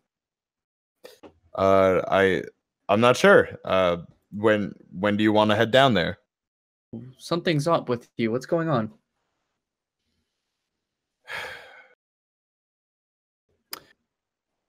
I'm worried I can't connect with Lady Alis anymore. I've been having trouble finding my center ever since the vision of Karis. Yeah, I don't know if you actually shared that information with them, Darien. I think that all happened. I mean, no, I said Karis. it. Oh well, yeah. I said I saw him. Yeah, but like, I guess the severity of that situation for you has never really come to light. Yeah. Oh. Well, we can't train you without your best. Maybe we should try to see if you can reconnect with Alis. Believe me, I've been trying. I just can't seem to. I don't feel her anymore, Miera. It's unusual. It's never happened before. Well, that doesn't sound good. I wish I knew more to help. The only things I could suggest are maybe trying to go at the temple again, or maybe see if you could. There's something inside that's blocking you. Maybe a good training session would help too. Maybe you're right. Being on the battlefield, it's as much who I am as my devotion to A-list. So yes, let's go spar. Good. I don't want to get too rusty before we head out anyway. Okay. Miara, you know where the training grounds are. You've pretty much mentally mapped out this entire location. So you guys take a quick brisk walk over to the training grounds. Did you guys armor up? Because I know Darien's been leaving his armor behind. I Darien, don't think you I'm go ahead armored up. No, it's Yeah, I've casual. been leaving it behind, but we could armor up for Ignas, sparring. Ignas would We just be- could armor up. I guess We it depends. could armor Like, up. are they using like real weapons to train, or are they using That weapons is to train? entirely up to you. Well, they think it over. Ignas would just be wearing his fine clothes. Sure. You know, All right. I had to shed the armor and be able to be like, yeah, I'm Yeah, the Duke. that's entirely up to you. So, you go. Let's say you go to the training grounds with your stuff just in case. And people kind of see you walking in that direction. Darien basically with a pack of like your actual armor over your back and your shield and because like your armor and your shield are like silvery and your shield shines brightly in the morning sun. Definitely That like polished it. the black onyx hammer outlined against the silver filigree of it, like it's really nice looking stuff. And a lot of the golden eagles are like they looking at you and they're just in awe because it's been cleaned and polished and like and stuff like that, right? So like it looks super good right now. And you guys are like, walking over. Miara's got like her armor with her and her actual blades. You guys are walking over to the training grounds. And so as you get closer to the training grounds, you kind of have this like small posse of soldiers and people that are like following you over there. Because they kind of see you walking over that way and heard the discussion outside the tent about talking. And so, like, one squire tells another, tells his guy, tells another guy. And, maybe the heroes of the ones who slayed Val Rule are going to go have a little bout. So you guys head over to the training grounds and you find there that it was right. You have the captains are over there drilling, right? Drilling formations and things, but there is off to the side. You see swords masters and people like training lines of guardsmen and companymen in how to use swords better, or to practice more. So they're going through drills. But as you approach, you see a bald man, clean shaven, wearing the golden armband of the Golden Eagles, but he also has a sword pin on his lapel there, and he's got like a wooden sword, two-handed, kind of just like on the ground. He's resting his hands on it, and he seems to be observing the location. Darien, to you this is significant. The marking on the collar is indicative of you for the military that like this is the swords master. Mm-hmm. This is someone that you would like to talk to if you ever have need of using any of the training grounds involved in Erdrick or any of the Erdrick military. So he's there and he's standing. He's got these like piercing blue eyes, and he seems very clean shaven all the way around, freshly shaved, and he seems to be just observing the area. So I'll go up to him. My lord, are you presiding over this training ground here? He looks over at you and looks you. Ah, my lord Darien, it is good to see you. He like he moves the sword off to one side and he extends an arm to like give you that manly wrist shake, right? Mm-hmm. And I I'll heard return that. Yeah, I heard stories about your prowess in killing of Val Rule, that vile shaman. Oh yeah, that hammer there, I've heard stories of as well. And he looks over and sees it like slung over your shoulders. It's quite a weapon. That armor as well. Good. Yes. And he releases your arm. My name is Keith. I would be Captain Keith to you, otherwise known as Swordsmaster Keith. And yes, this is my training grounds as appointed by Earl Reist. What would you have of me, my lord? And he sees Ignas kind of following behind. Doesn't see him behind like Darien being a larger guy. He goes, my lord Viscount, will you be partaking as well? I hear that you have quite a way with that spear of yours.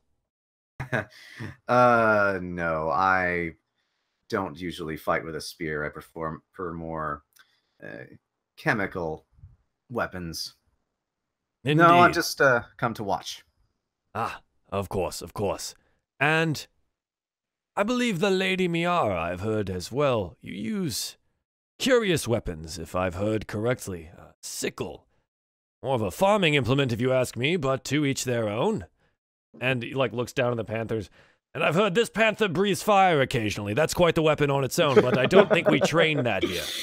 Unfortunately not. It was a temporary thing. But maybe we'll see if we'll get it again in the future. Sounds incredibly dangerous. But yes, my lords, my lady, how may Swordsmaster Keith help you today? Swordsmaster Keith, we were hoping to make use of the training ground. Indeed, indeed. Would you like to run drills with the men here, or were you looking to do a bit of sparring? Well, I suppose your men could learn a thing or two from us, but for now, we would like to spar. Indeed, and they might learn from watching you spar. Who would you like your opponents to be, or will you be fighting and sparring against each other? Well, this lady here seems that she Darien, wants to I'm test going herself. to fight you. Just there's no doubt about it. Indeed. Oh, well, this should be a sight to see. And he hands off the wooden blade to a lackey that's standing beside him. Then he claps his hands and gives one of those whistles that your grandfather always knew how to do. And and kind of calls it, "Men, attention!" And you see all the ones that are there that were practicing with swords, fall into line and into a resting stance. He goes, "We have a treat for us today. It seems that our recent heroes will be showing us a thing or two on the sparring grounds." And there's a small cheer that goes up, and the people that had followed you there too kind of give a cheer. And you notice now there's 20 to 30 people that had kind of followed around. Ignis, you see that there's this shock of blonde hair and these pointy ears, and looks like maybe Earl Reist had heard some of the news, and maybe he's here as well. Just walk up beside him. Yeah, he looks down and he's like, "Ah, my lord, I don't think I could have missed this." And Swordsmaster Keith is, "Well, all right then, please come this way. We have the ring over here." And you see this cleared open circle space. It's basically just marked out on the ground in the dirt, cleared away of all brush or rocks or shrubs or anything like that.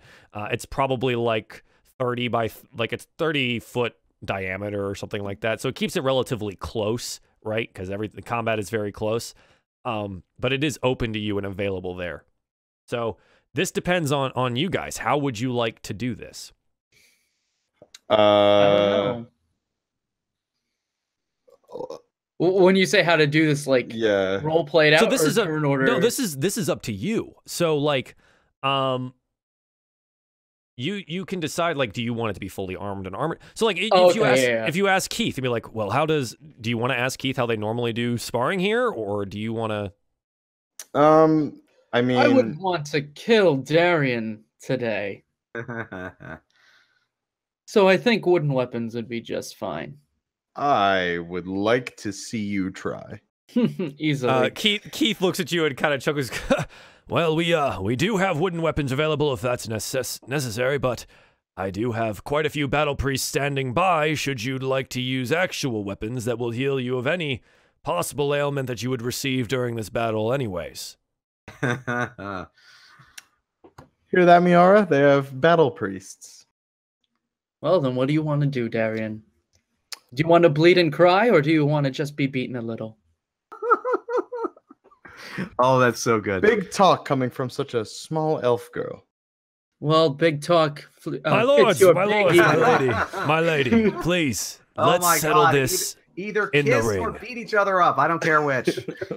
Porque no los dos. Do you guys decide to do it armed and armored? Oh, it's armed and armored, baby. All Let's right, go. okay, cool. I guess so. Awesome. Okay, so cliffhanger. We're gonna take a quick break. I'm gonna set up a map, and we're gonna have ourselves a little bit of a battle here. When we come back, we'll have our friends here, Darien and Miera, to battle it out in the ring. I love this. This is gonna be great. So we'll be right back. Give us 3 to 5, and thanks for joining us today, guys. Yes. We're getting back into it, by the way. Hey, welcome back to DieFall the Aspects, episode 27. I'm We're gonna have a little ready. bit of infighting. I'm as so sanctioned, ready. as sanctioned by me, the DM. So I'm gonna go ahead and try to set this up for you guys so you can all see it easily. So we're gonna go to the map screen here so I can see what's going on. Okay, cool. Yeah, so you can mostly see. Great. So I added some of the villagers and things like that. Earl Reese is standing by Ignis. And our combatants have entered the ring. So this'll be interesting. So the first thing that I would like you guys to do as soon as I put this button right here is Roll initiative. Please roll initiative. Let's go for it. If it'll like open it for me. Oh, I get a. Oh wait, is the +5 already factored in? I forget. Initiative we did 6, that. So yeah, I think so. I think we did that. All right. Oh, yeah, click what on did my I roll? token. Okay, cool. Yeah, I rolled this. Ha Hang on. Let me just double check. Let's see. 1d20 plus 6. So yeah. So yes. Oh, yeah. Make You rolled a everyone see nat the turn 3. order. There we go. Solid. Cool. All right. So we'll go ahead and put this in descending order. Super easy to see what's going on here. I guess Miara is going to be going first. Feels good, man. Yeah, initiative modifier 5. Okay, it's in there. I just suck. Only a little. Only in our hearts. You guys, you take the, like, it takes like 10 minutes to put on armor, right? Like to actually get prepared and stuff. So you take that time, and while that's happening, like a crowd gathers around, and there's a lot of like people talking and hooting and hollering. You see people like start taking bets and stuff like that. Earl Reist, he calls it, I have 10 gold on the elf woman. And then there's other people that are like taking I'll match up that. on that. All right. 10 And he's on like, Darien. good. And then, Swordsmaster Keith is no. like, 10, I have 10 for Darien. Thank you, my lord. yeah, Swordsmaster Keith is like in the center of the ring. He's like, good. I'm glad we all can have some enjoyment in this. Please. And he like points off, Swordsmaster John, please go take everyone's bets, and we will begin here shortly, as you guys are like all strapping up and whatever. And so, yeah, you're getting ready to do the thing. They've got the ring scraped out. There's people all around. Initiative is ready. The bets have been made. Your initiative is rolled. Miara, what would you like to do? All right, cool. I just got to read up on my newest spell, Hunter's yes. Mark. Yes. Okay, so you You choose a bitch. creature you can see within range and mystically mark it as your query under the spell ends. Until the spell ends, you deal an extra 1d6 damage to the target whenever you hit it with a weapon attack. Yep. Okay. How long is the spell? A minute. God damn it. Yeah, so we got. Or a no, lot I of think it time. might be 10 minutes. Because it's helpful for tracking too. Like that's a lot of its point is to track. It doesn't say up to an hour. There you go. So the whole battle. Yeah. But I believe it is concentration. Concentration, Gonna be hard to but concentrate casting time when is a you're- bonus action. Yes. when you're facing the handsomest paladin on the So field. it is concentration. Okay, but it is a bonus action. So it takes like one bonus action to cast first level, but it is concentration up to an hour. Yep. Cool. Then I will start off by casting Hunter's Mark. Yeah. So what does that look like? This is the first time you've done it. So I click it, and there's that. No. I mean, That's what what does it look looks like like. in game? That's what it looks like. Lick. It doesn't. So it doesn't do damage initially. By the way, you click Hunter's Mark All right, to so do the damage when you hit with it. oh, okay. Oh, got it. I thought it was like you apply like this is how much it's applied over the time that it. You will roll it every time Oh, dope. you hit with it. Oh, God dope. damn. Cool. So Hunter's Mark, I'd like to imagine is first off, I'll say out to Darren, this is a new trick I've figured out. Let's see how well this works.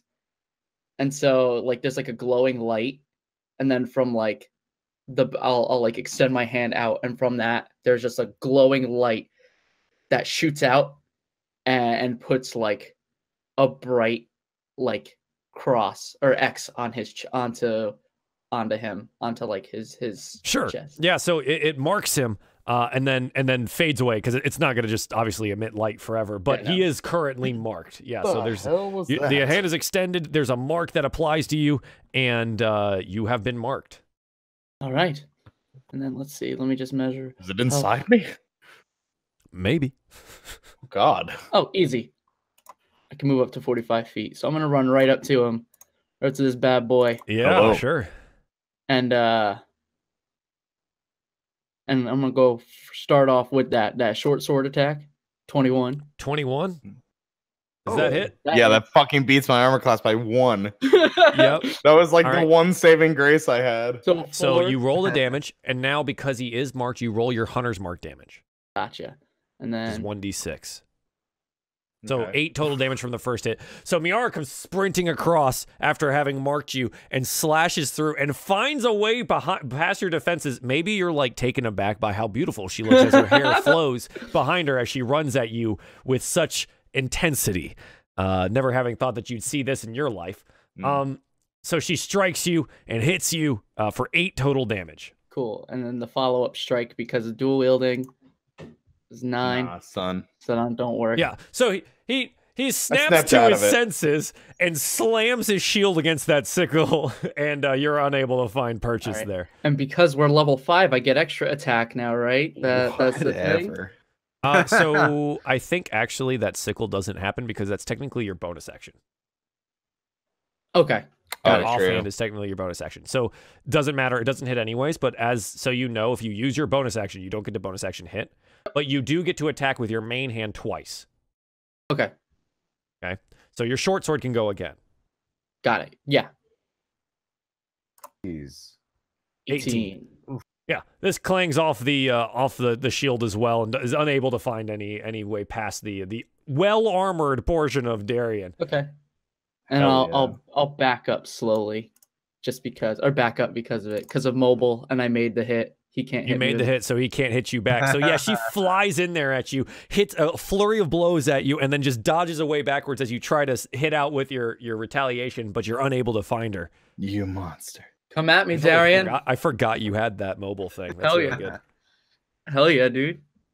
All right. Pretty cool.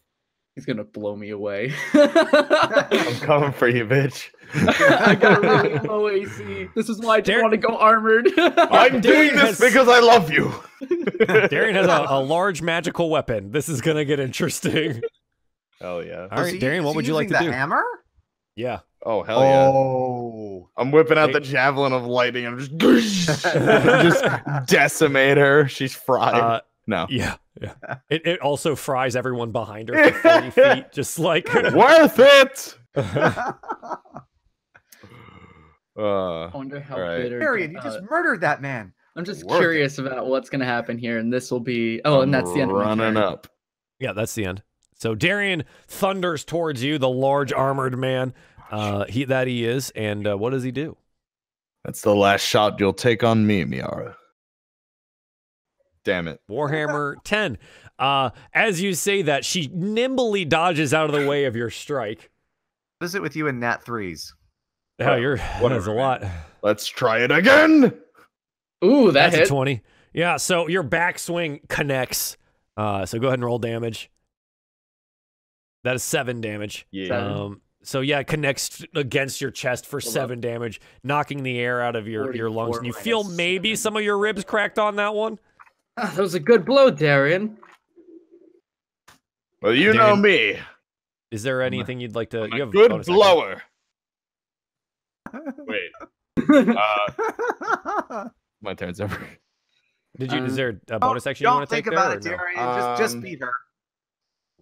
I don't believe that there is a bonus Like action. I can take. smites are bonus actions. I believe your No, your I would vow of have. I would have enmity is a need bonus to. action. I would have needed to declare that before I attacked. The Smite? Yeah. no smite is after you make contact. Oh. Oh, I thought I. Oh. No, it's always been after you make contact. You say, and then I use my bonus action to apply smite. Oh. So you could like dump like a level 3 smite into here or something if you Okay. really felt inclined. Oh. He gets Oh. 3. He gets 2 attacks and a bonus action. Yes, extra so attack. so does Miera. Yeah, extra attack is just a 5th level thing. Yeah. It's not like her sickle would be as a bonus action. It's you get 2 attacks as On your actions. Yeah. Mhm. Holy damn! Yeah. All right. Yep, combat classes, man. We each get So yeah, so extra you attack. apply after you hit with that backswing, you apply your searing smite. So all of a sudden, Miera, your body is set on fire with this holy flame. It deals 1d6 fire damage to you. 2d6. I is that cast it at 2? level 2, baby. Oh, okay. 2d6. Can you go ahead and hit that cast at level 2?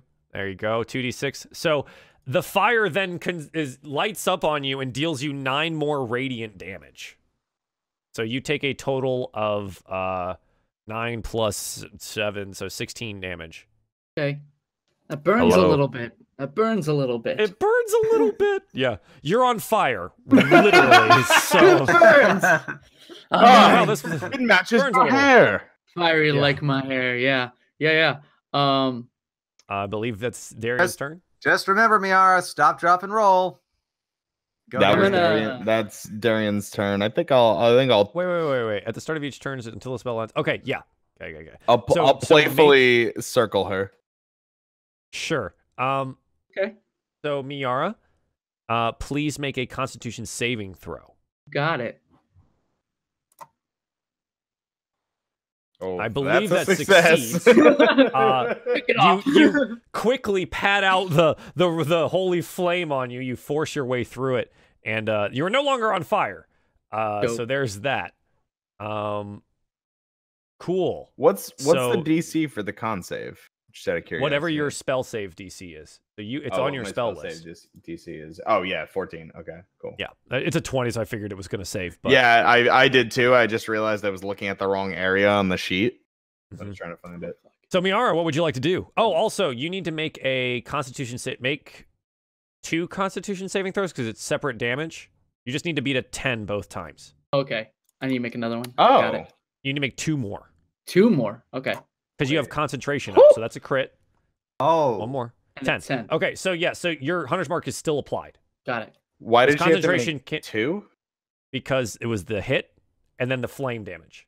2 separate things. Oh, concentration for her. Okay, got yes. it. Got it. So she's Or maintaining constitution concentration for her, rather. Okay, Yes. got it. So she's that making yeah, go for it. the first Constitution save was Is to for the- get rid of the fire. Yep. The Yeah. second concentration save and the third Constitution save are for concentration checks Got it. For the against hit and then the keeping fire Hunter's Mark alive, Yeah, right? Otherwise, it goes away. got it. Okay. Yep. Now, do I have to recast every time, or is it No, just it's No, just, that's it's concentration. concentration. okay? Yeah. for So I an just have hour. to make okay. Cool. So So the if spell, you get hit, yeah, oh, sorry, Joel. Sorry. if you get hit, you must either beat half the damage in a Constitution save Yep. or 10, whichever is higher. Gotcha. So in this case, because it's 2 separate things, you had to beat 10 twice. Gotcha. Sounds good. Awesome. Cool. Good So you to maintain know. concentration on your Hunter's Yeah, Mark. I didn't realize it counted as 2 hits, but that makes sense because it's 2 sources of damage. Mm-hmm. It's 2 separate things. Yeah. Okay. Okay. I'm gonna maneuver my way over this way, playfully dance around. Uh-huh. Doing so, kind of lead a signal over this way. Oh shit! So Darien, we're gonna be outside for a little bit. Be careful about tricky little combat tactics.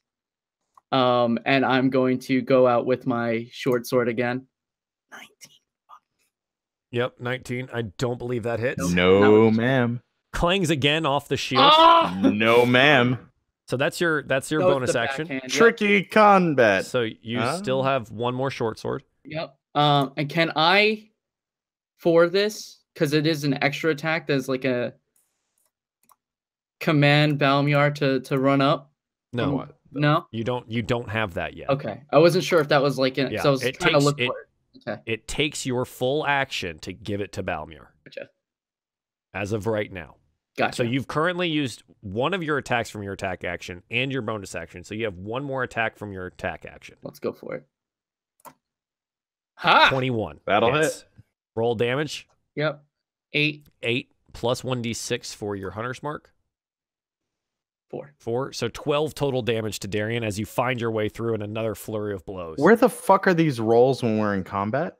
Yeah, these are right? ridiculously really? high. I need These are these when we're in ridiculously combat. Like, high. I didn't think I was gonna get hit. yeah. I didn't think either. You have an AC of 20. Like, it's insanely Where are these high. rolls when we're I fighting? don't things? know. You son of a bitch. Maybe Miera just really wants to beat Darien. I Pummel his guess. ass a little bit. Okay. At the moment, that's really kind of all I can do. Yeah, you've done everything except continue Move. your movement if you feel like it. So I was over here. 5, 10, 15, 20. You're just circling 25. around. And you did hit, so you can back away if you feel like it because you have mobile. Yeah. There we go. So it's only on a hit that she can back away without incurring an attack? Yep. Okay. Cool. Yep, the hit distracts you enough during the set of attacks that she can maneuver away. Got it. It makes this combat a little more interesting, considering we can nimble always move around. Yeah. Okay. I believe it's Darien's turn. Sure is. He's not happy. No, he's not. All right, Darien. He be What are you doing? He be swinging. All right. Darien Son of a swings with the warhammer. Miera deftly moves out of the way of the first swing. There we go. Wow, hits The with second one again. Where are these connects. rolls? Yeah. So go ahead and roll damage, Darien. Lordy Lou. It's kind of insane that you've rolled a nat 3 14. 3 times in a row. 14 damage. That's a max damage roll for Darien from the one hand of the hammer. Sure is. Yeah. So 14 damage, and you have your bonus action if you want to apply smites or anything like that. Yeah. He's bitter. Okay. What does he do? 'Cause you Uh, have regular smite, which is just flat damage on top of this as well. well, it's a divine smite, which Yeah. I guess it could be applied to. I think of it. Smite functions the same way as like divine smite is the same thing as searing smite. Searing smite just applies over turns, Yeah. whereas divine smite is just it does damage right now. Yeah. and I takes always some think of spell it in slots. terms of like undead or unholy stuff, so I usually save it. For It does but I guess extra. It does if it extra. does that. Yeah. Yeah. No, that's fine. I'm good with searing. Okay, so you do searing. 2d6 because I'm casting it at level. I need 2. to read this real quick. Hang on. An extra 5 Next damage. time, the next time you hit with a melee weapon during the spell's duration. What is the spell's duration? Is it just 1d6 for any card?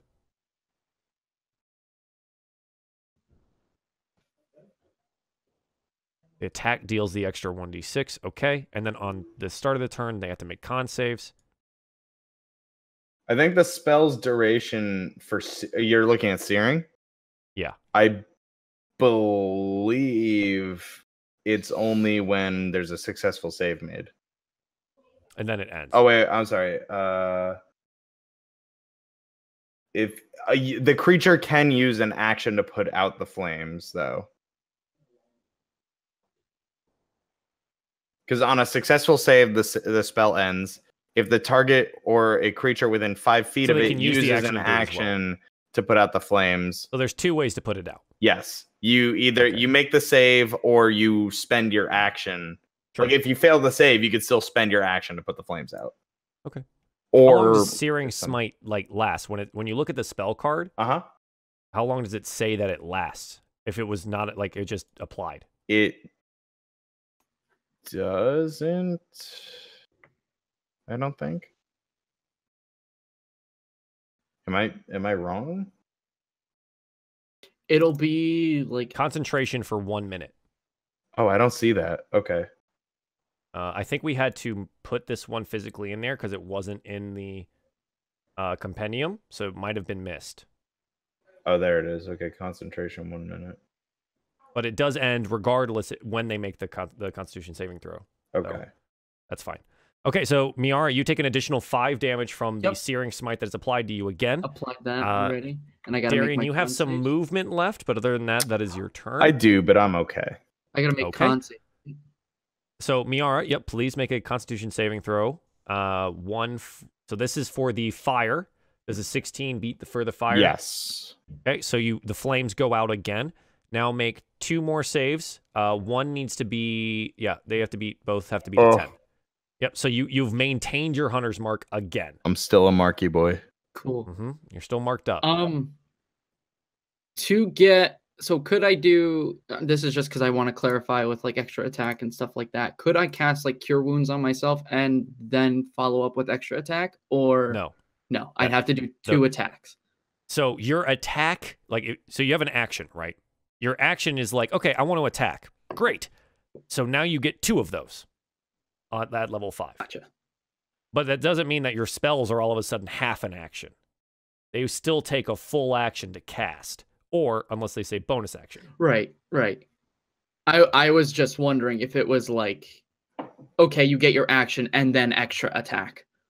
No. Okay. No, it is part of your action. Gotcha. Yeah. Yep. Yeah. It says once you take an attack This action. is a great way to figure all this out now. Yeah. We're training. That's what it's saying. There you go. This is training practice. There you go. So what would you like to do, Miara? I think...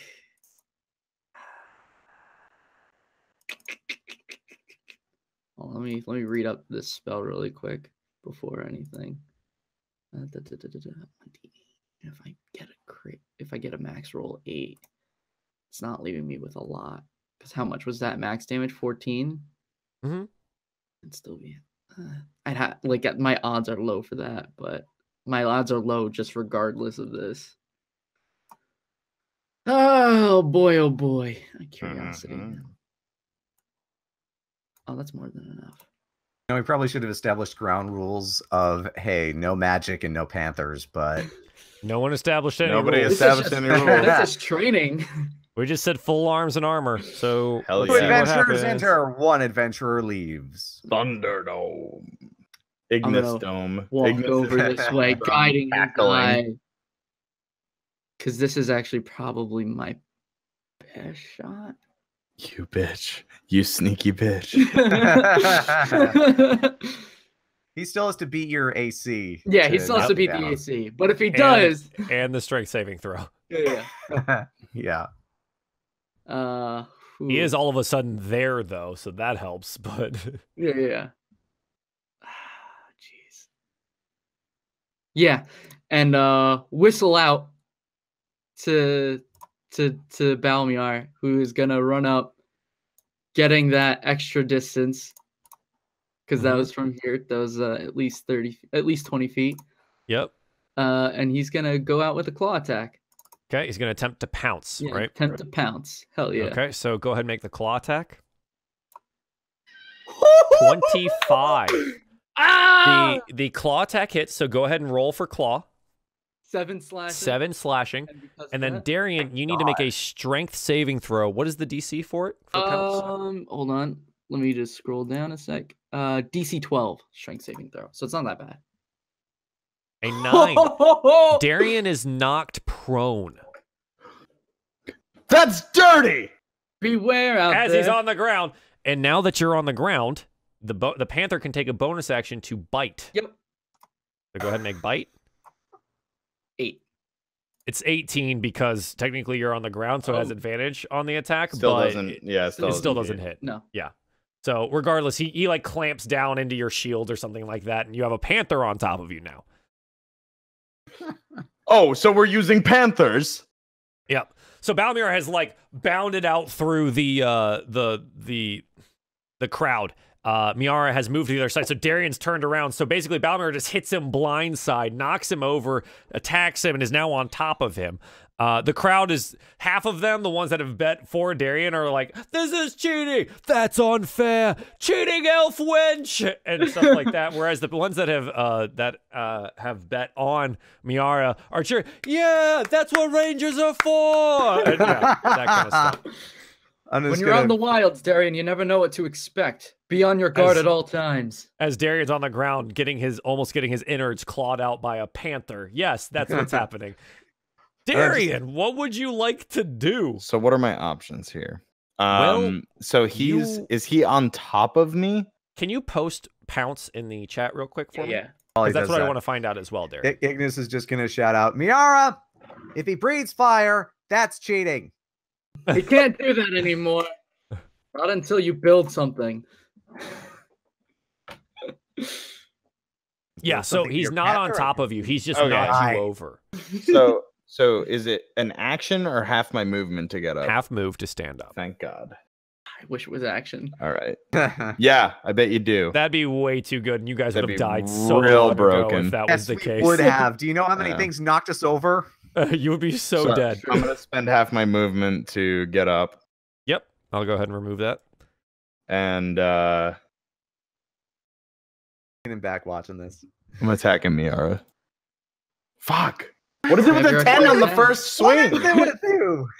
He's gonna get a. Woo! Darien is very flustered and missed You're being twice. attacked on both ends.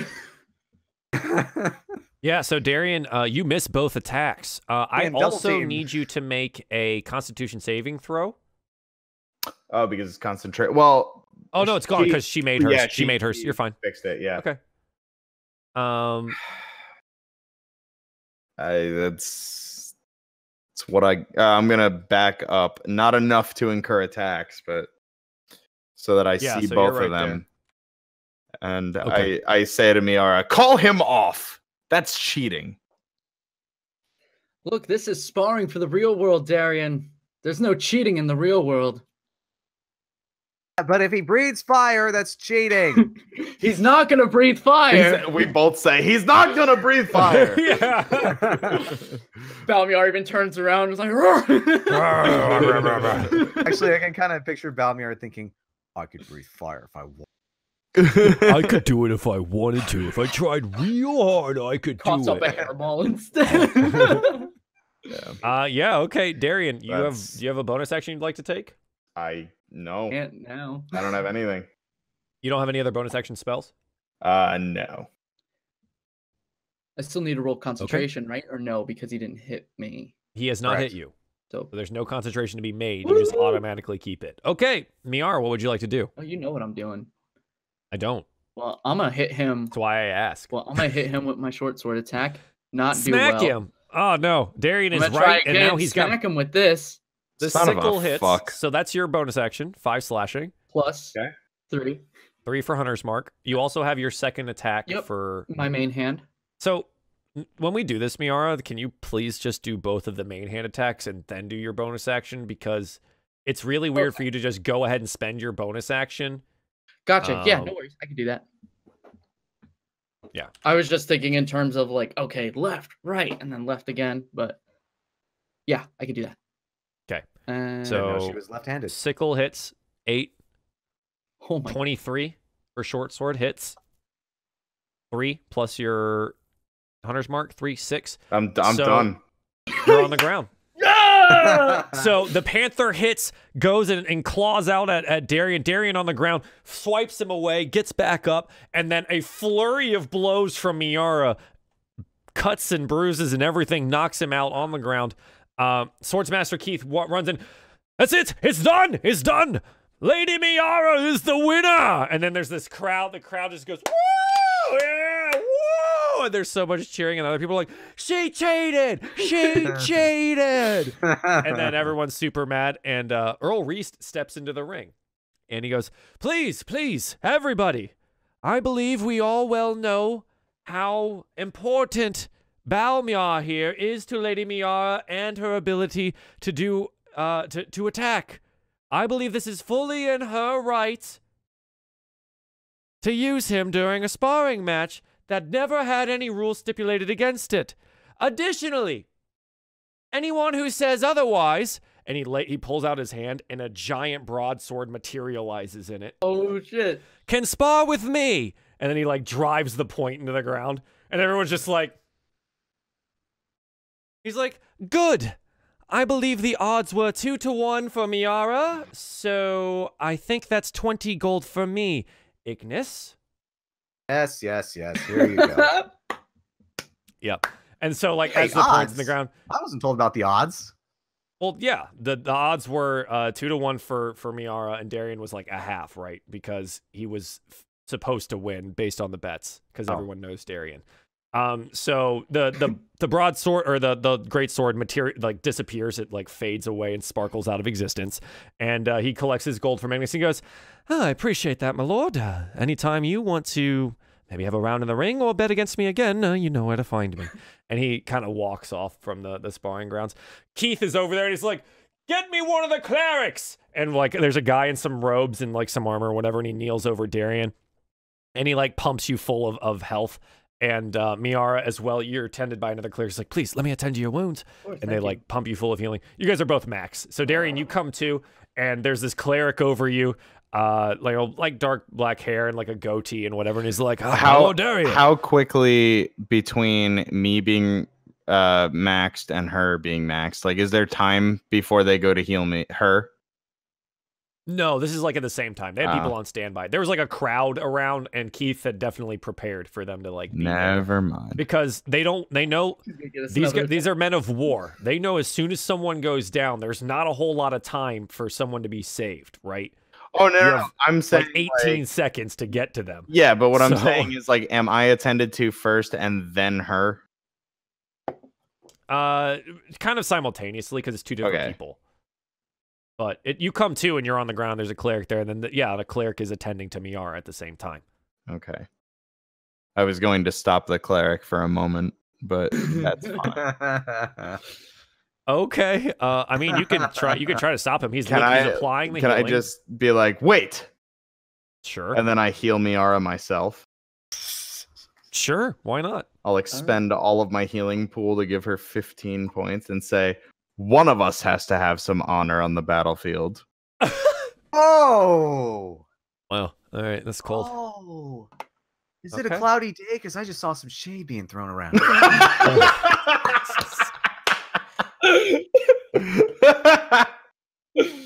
That was the funniest thing you've ever said. That's amazing. I love it. Like sassy Ignis in the corner, like, "Damn! Yeah. Oh, got him! I love this. This is great. Got him. Yeah. So you guys are back up to full. Darien, you expend your full healing pool there, and yeah, you're kind of just hanging out in the ring right now as the crowd is like, the ones that have bet or whatever have collected money, and some of them have like moved away. Swordsmaster Keith is like moving people off and like, "Get back to work, back to training, break's over." And they like, he's trying to get people back into order and stuff like that.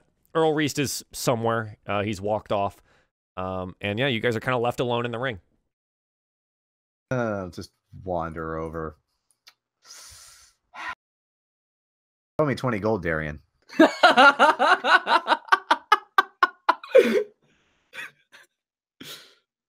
Checking pockets. I will hand Ignis 20 gold.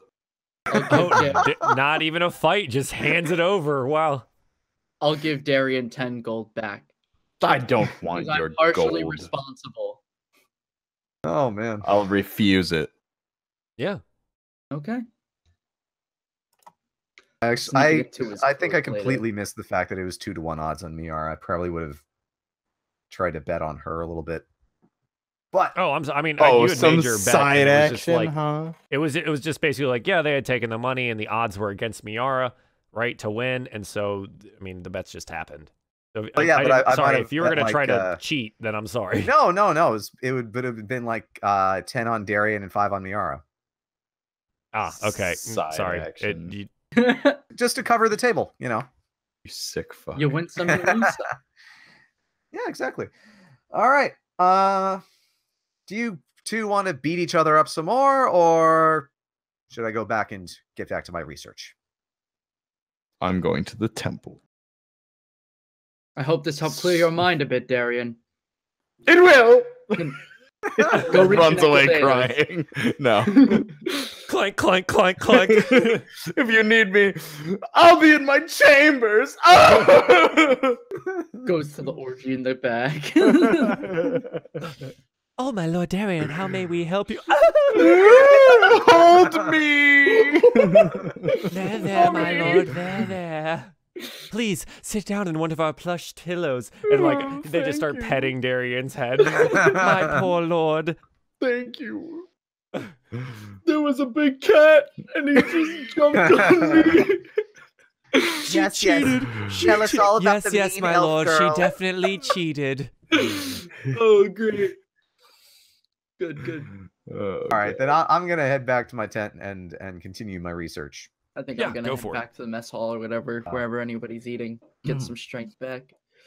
And I think part of my research is going to be finishing up my construct design, and the other part is going to be trying to kind of piece together how Shale might have accomplished the sort of mind control that he's using for his own constructs.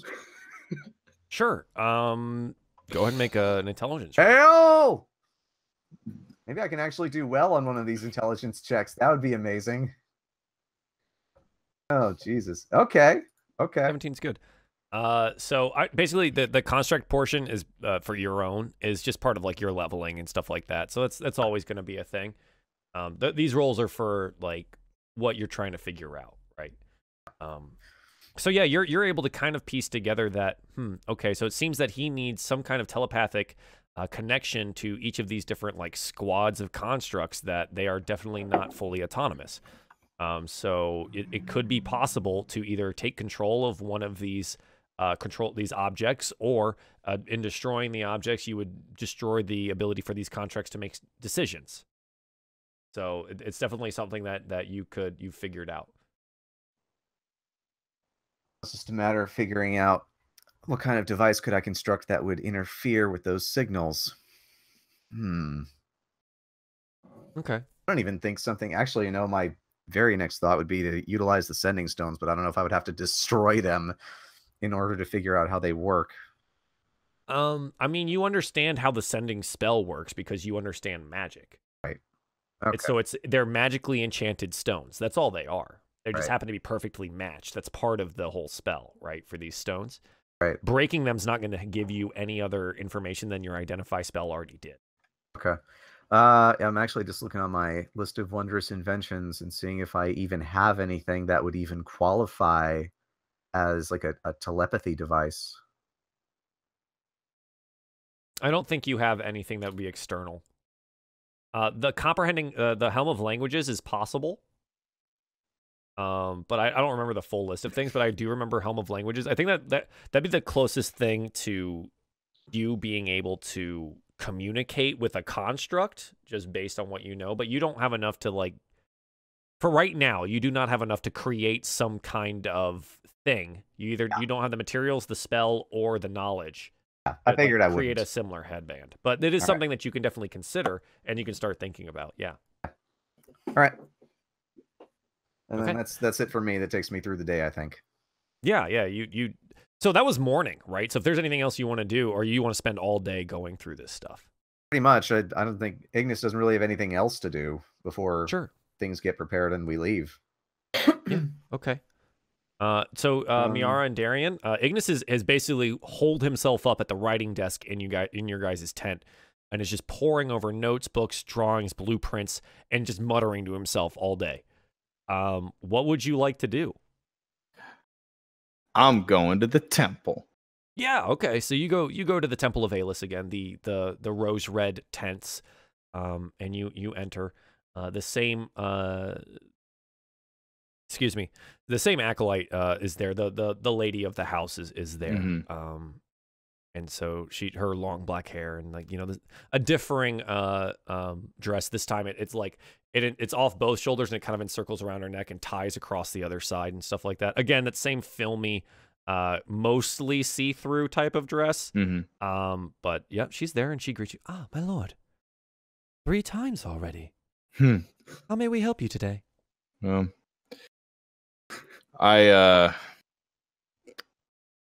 a man of Alis, and my devotion is strong, and I would like to commune with her once more. Ah, indeed, my lord. I believe the communion room is currently occupied. I will go check with one of the other acolytes to see if there is any length of time that you might be waiting. But please, have a seat. Enjoy. I will have some wine brought to you, and you will be attended to. Thank you. Yep. So she like walks to the back, and you see her whispering to one of the other acolytes, and that one curtsies and runs to the back.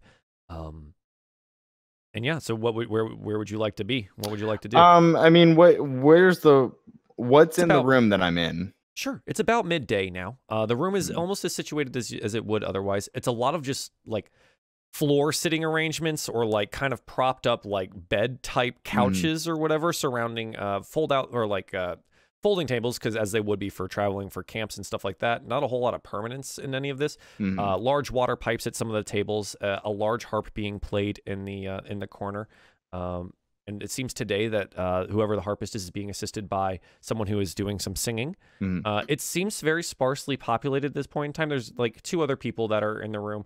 One of them has a group of acolytes around him, 3 of them. He seems well-to-do enough, maybe a higher-ranking officer in one of the armies, but he seems to be enjoying himself greatly and tossing coin freely. Another seems to be sitting by himself, just enjoying a smoke and reading a book by one of the candles. He seems to be finer dress, but he definitely doesn't look military. But it is the middle of the day, and it's very sparsely populated at the moment.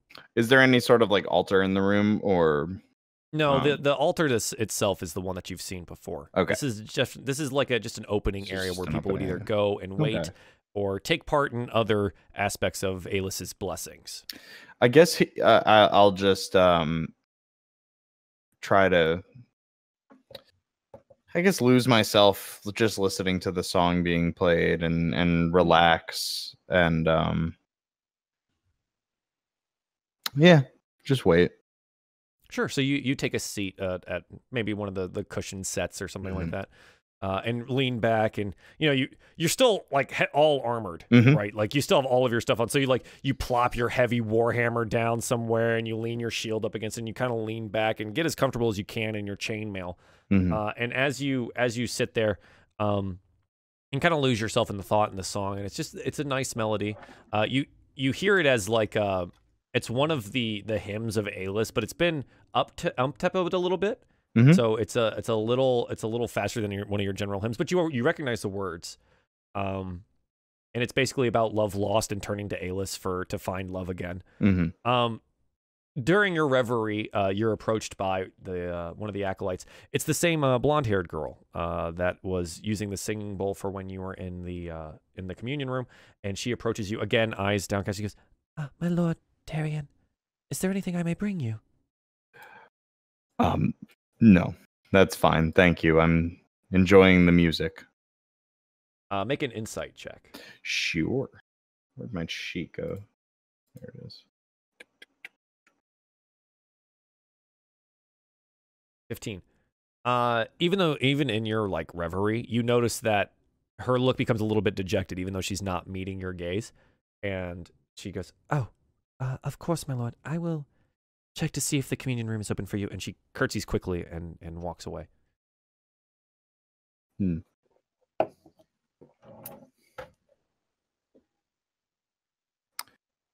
Okay. So some time passes. You are brought a glass and a bottle of wine. Mhm. You can utilize it if you want to or not. It's just dropped on the table by, again, the same blonde-haired girl, and she quickly scurries away, curtsying backwards, never meeting your gaze. And eventually you're approached again by the woman of the house, and she goes, "Ah, my lord Darien, I apologize for such a wait. We had one of the lords utilizing Aelis's altar room. It has been cleaned for your use." and she says, "Please Follow me." and she leads you towards the back. As you move towards the back, you see a finely dressed man. Black slicked back hair, full black beard, handsome looking guy, and he seems to be walking with a little bit of a swagger. And he sees you and goes, "Ah, I see you'll partake in some of Aelis's pleasures. Good on you. I've had my fill for the day anyway." And he walks out the door. Okay. I don't really. I maybe politely nod, but Sure, yeah. And so they lead you to the back. It's in the same condition as you had seen it previously. The exact same thing. So the two incense bowls on the right and the left, the singing bowl, the various oils, the stone altar with the thorny rose of Aelis imprinted on the front, the rose itself on top, and various cushions for you to kneel upon. So I'll go through the. You said the blonde one was the one that led me in there. No, Lady of the House did. Lady of the House did. Okay. Okay. I'll begin doffing my armor and whatnot, and yep. She looks. My lord, do you want any assistance with this? Of course, sure. She nods, and so she like helps you unbuckle all of your armor and stuff like that. When helped, armor on and off takes about half the time. So instead of 10 minutes for you to do it, it takes about 5. And she goes, I will just place them over here. And she places them like on a small shelf off to the side. And she goes, please let me know if there's anything that we can help you with. And she backs out. You hear the lighting of the match and the sulfurous smell, and she lights the candle on the outside to notify that someone is utilizing the area. And so I'll start to apply the oil in the room and light the incense. And find my center and try to reach Alis. Okay. So you take some time and you center yourself. You're kneeling there praying, attempting to reach out to your patron. Can I get a... Oof, I think this is going to be a just flat wisdom check. Okay. Hex, yeah. 16. It's good. You're able to find your center. You're able to... You basically...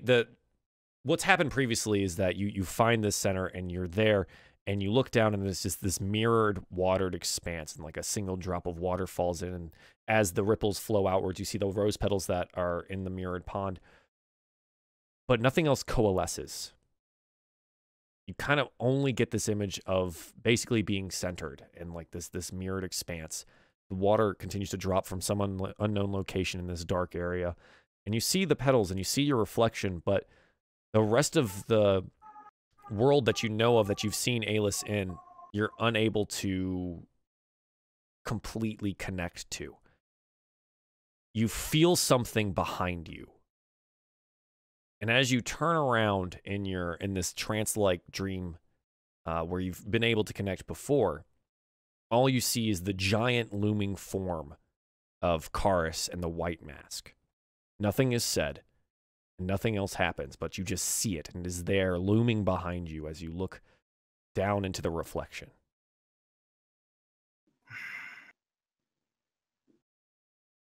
I'll ignore it and just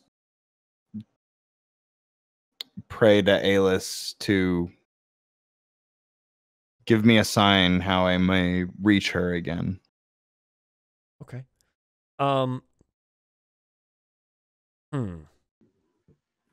Maybe just ask. So you're going to try to go through Okay, yeah. So tell me what you ask. Let's go with this. I just want to basically, I know Karis's form is there, and I just think if I fight past that and fight past the looming presence of Karis, I want to gain some sort of insight on how I may help Ignas. Sure. Okay. Do you do anything physically, or are you just verbalizing this? And in the trance state, are you doing anything? Because previously you had like walked through the water to approach where Alis would be. You have a lot less of the context of that previous meeting, but you're still able, like you said, you're able to turn around and like see Karis behind you, even though it was just in the reflection. Like you're still functioning within this space. Yeah, so I'll approach where her, I guess, is throne the right word, like where she was sitting. Sure, like where the dais in the throne of Alis is. Yeah. So the stepping stones that you saw previously don't exist. Do you step into the pool? Yeah. Okay, so you step into the pool.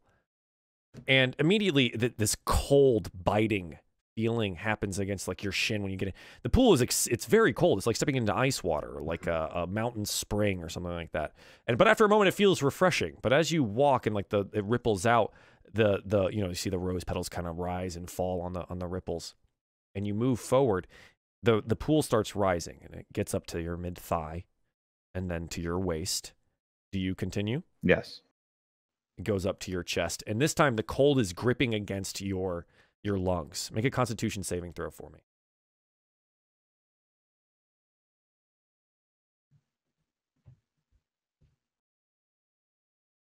Okay. You continue onwards. The water goes up to your neck. It starts coming to your mouth. Do you continue? Mm-hmm. And you fully submerge yourself. This idealized version of Darien that we had seen before in the full plate armor, bearing the symbols of Alis on it. And you're completely underwater. As you submerge, you take a moment to look around, and you look. The surface of the water is gone. You don't see anything. There's just this blackness around you, but you're still floating, and you can still kind of see a little bit in front of you where the bubbles of like just floating in front of your face. And it just seems like this empty expanse where like only moonlight shines down into it, and that's all you can kind of see. What do you do? Can I breathe right now? Do you try to breathe?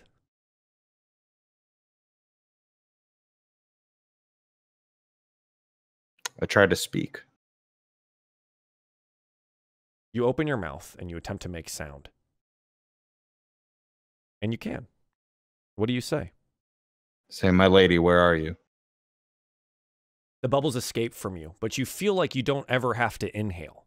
There's no actual oxygen being in and out of your lungs here. You're on some form of other plane that doesn't necessarily conform to your being.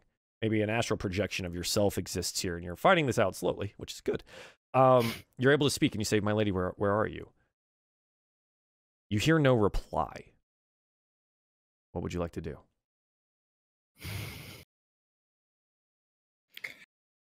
My lady, my lord, who I am sworn to protect, is dying of Karis's corruption, and I don't know what to do. I'm not strong enough to fight him without your blessing. Okay. Can you make a...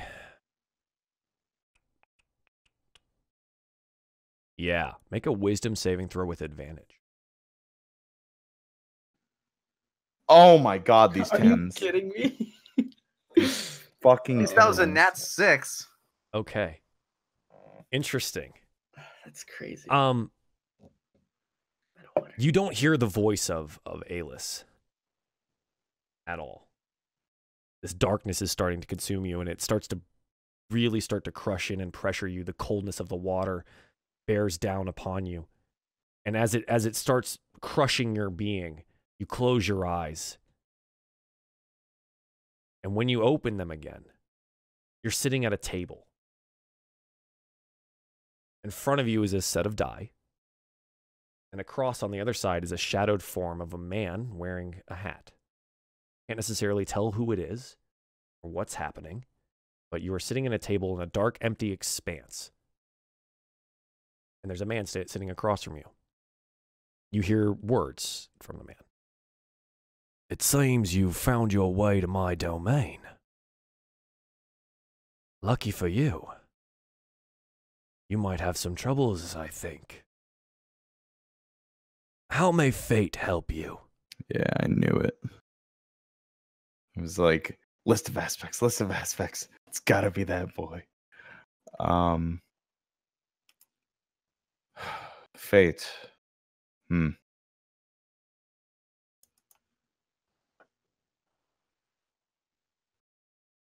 So how does this work? Can you tell me if I live or die here, trying to reach my lady? No, you won't die here. Your body's not here. It's still being tended to by your acolytes up on the material plane. You've just wandered deeper into our plane than maybe you should have. And luck would have it, you found mine. Because only luck will bring you here. I know you're trying to reach my sister. She's a little unavailable at these times. Looks like Karis is encroaching on her own celestial domain. Someone had led his eyes there. For one reason or another, my brother Karis is looking for a little bit of retribution against maybe my sister. I don't know why that would be. Would you? My lord is stricken with Karis's curse currently, and I sought to fight it using my connection to your sister. She's helped me before, and I am utterly and completely devoted to her. Indeed, I have seen so. I know not why you've ended up here, but chance always has it that it works out in my favor beyond anything else. You want to contact my sister? You want your friend healed? Well, nothing short of a celestial or divine being will be able to remove the effects of that curse from that boy. Poor lad. If only he could have come here. Oh well. I can get you in contact with Alis again. Maybe. How does that sound? Well, if I have your domain straight, I suppose it's going to cost me something. Oh, it always will. Every domain of the aspects will always cost you something. Alis has already taken something from you, even if you haven't realized it yet. But me? No. The only thing I require is a game. Are you willing to play? If it means a potential cure for my lord, then yes. Good. Good. I like games. This should be fun. He like gestures out into front of you. You see the die that lie there. Mm-hmm. I'm going to have you roll. You're going to roll against me. Fate itself. Oh no. To see if you can beat me. You win. I will give your friend a way out. If I win, well, I'll come calling again. Do we have a deal? Yes. Okay. Just roll a flat d20. Oh my god. This is literal chance. I'm going to roll a d20 against you. I would like to spend my inspiration point to give me advantage on this roll. That's a Okay. good idea. Yeah, that's Double fine. tens. If ever you're gonna spend an inspiration point, it would This would be be against a Vincent. god. Yeah, you're gonna use literally the higher being in this situation, the DM, to outwit a god using an inspiration point because it exists in the game rules and not in the world. Pretty good. All right, let's see what happens. Oh, Roll me a d20 with advantage. Roll it one more time. okay. Oh, I clicked. Oh, no, I didn't. That's Okay. fine. You have an 18. You- Roll it again Yeah, just okay. with a 4. 18 looks good. I wish it was a crit. And a 3. Woo! The die clatter across the table.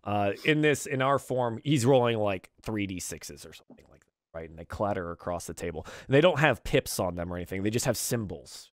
And these symbols you don't recognize in any way, shape, or form, but they all show on your side and on his side. And he looks down and he goes, well, seems you were lucky twice this day. I'll send an opportunity for a cure to your friend. Good luck. And he snaps his fingers, and you wake up, your eyes open, and you're in the Temple of Alis.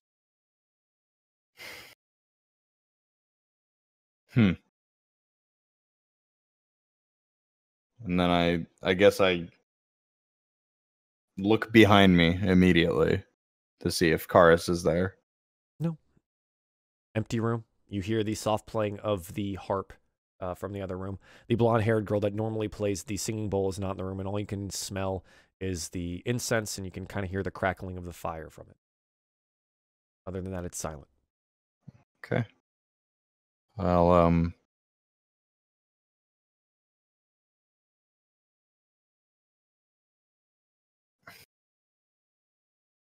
I want to run out and find Ignis. Shirtless still? Yeah. Okay, so you leave your armor, your weapons, your hammer, and you run out. Yeah. Okay. You run across the camp, right, to go back to the tent. I assume you're just going to go back there. Yep. Takes you a couple minutes, but you full out sprint all the way over there, and you, I guess, throw open the tent and come inside. Yep. You see Ignis writing at choice the of words. table. Also, phrasing. How does he look? Is he the same? You notice no difference.